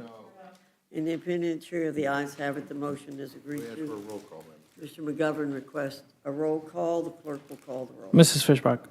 Mrs. Fishbach, aye. Mr. Norman? Mr. Norman, aye. Mr. Roy? Mrs. Houchin? Mrs. Houchin, aye. Mr. Langworthy? Mr. Langworthy, aye. Mr. Scott? Mr. Scott, aye. Mr. Griffith? Mr. Griffith, aye. Mr. Jack? Aye. Mr. Jack, aye. Mr. McGovern? No. Mr. McGovern, no. Ms. Scanlon? Ms. Scanlon, no. Mr. Neguse? Ms. Ledger Fernandez? Ms. Ledger Fernandez, no. Madam Chair. Aye. Madam Chair, aye. The clerk will report the total. 8 yeas, 3 nays. The ayes have it. The motion to report is agreed to. Representative Houchin will be managing this rule for the majority. And me for the... Mr. McGovern for the minority. Without objection, the committee is adjourned.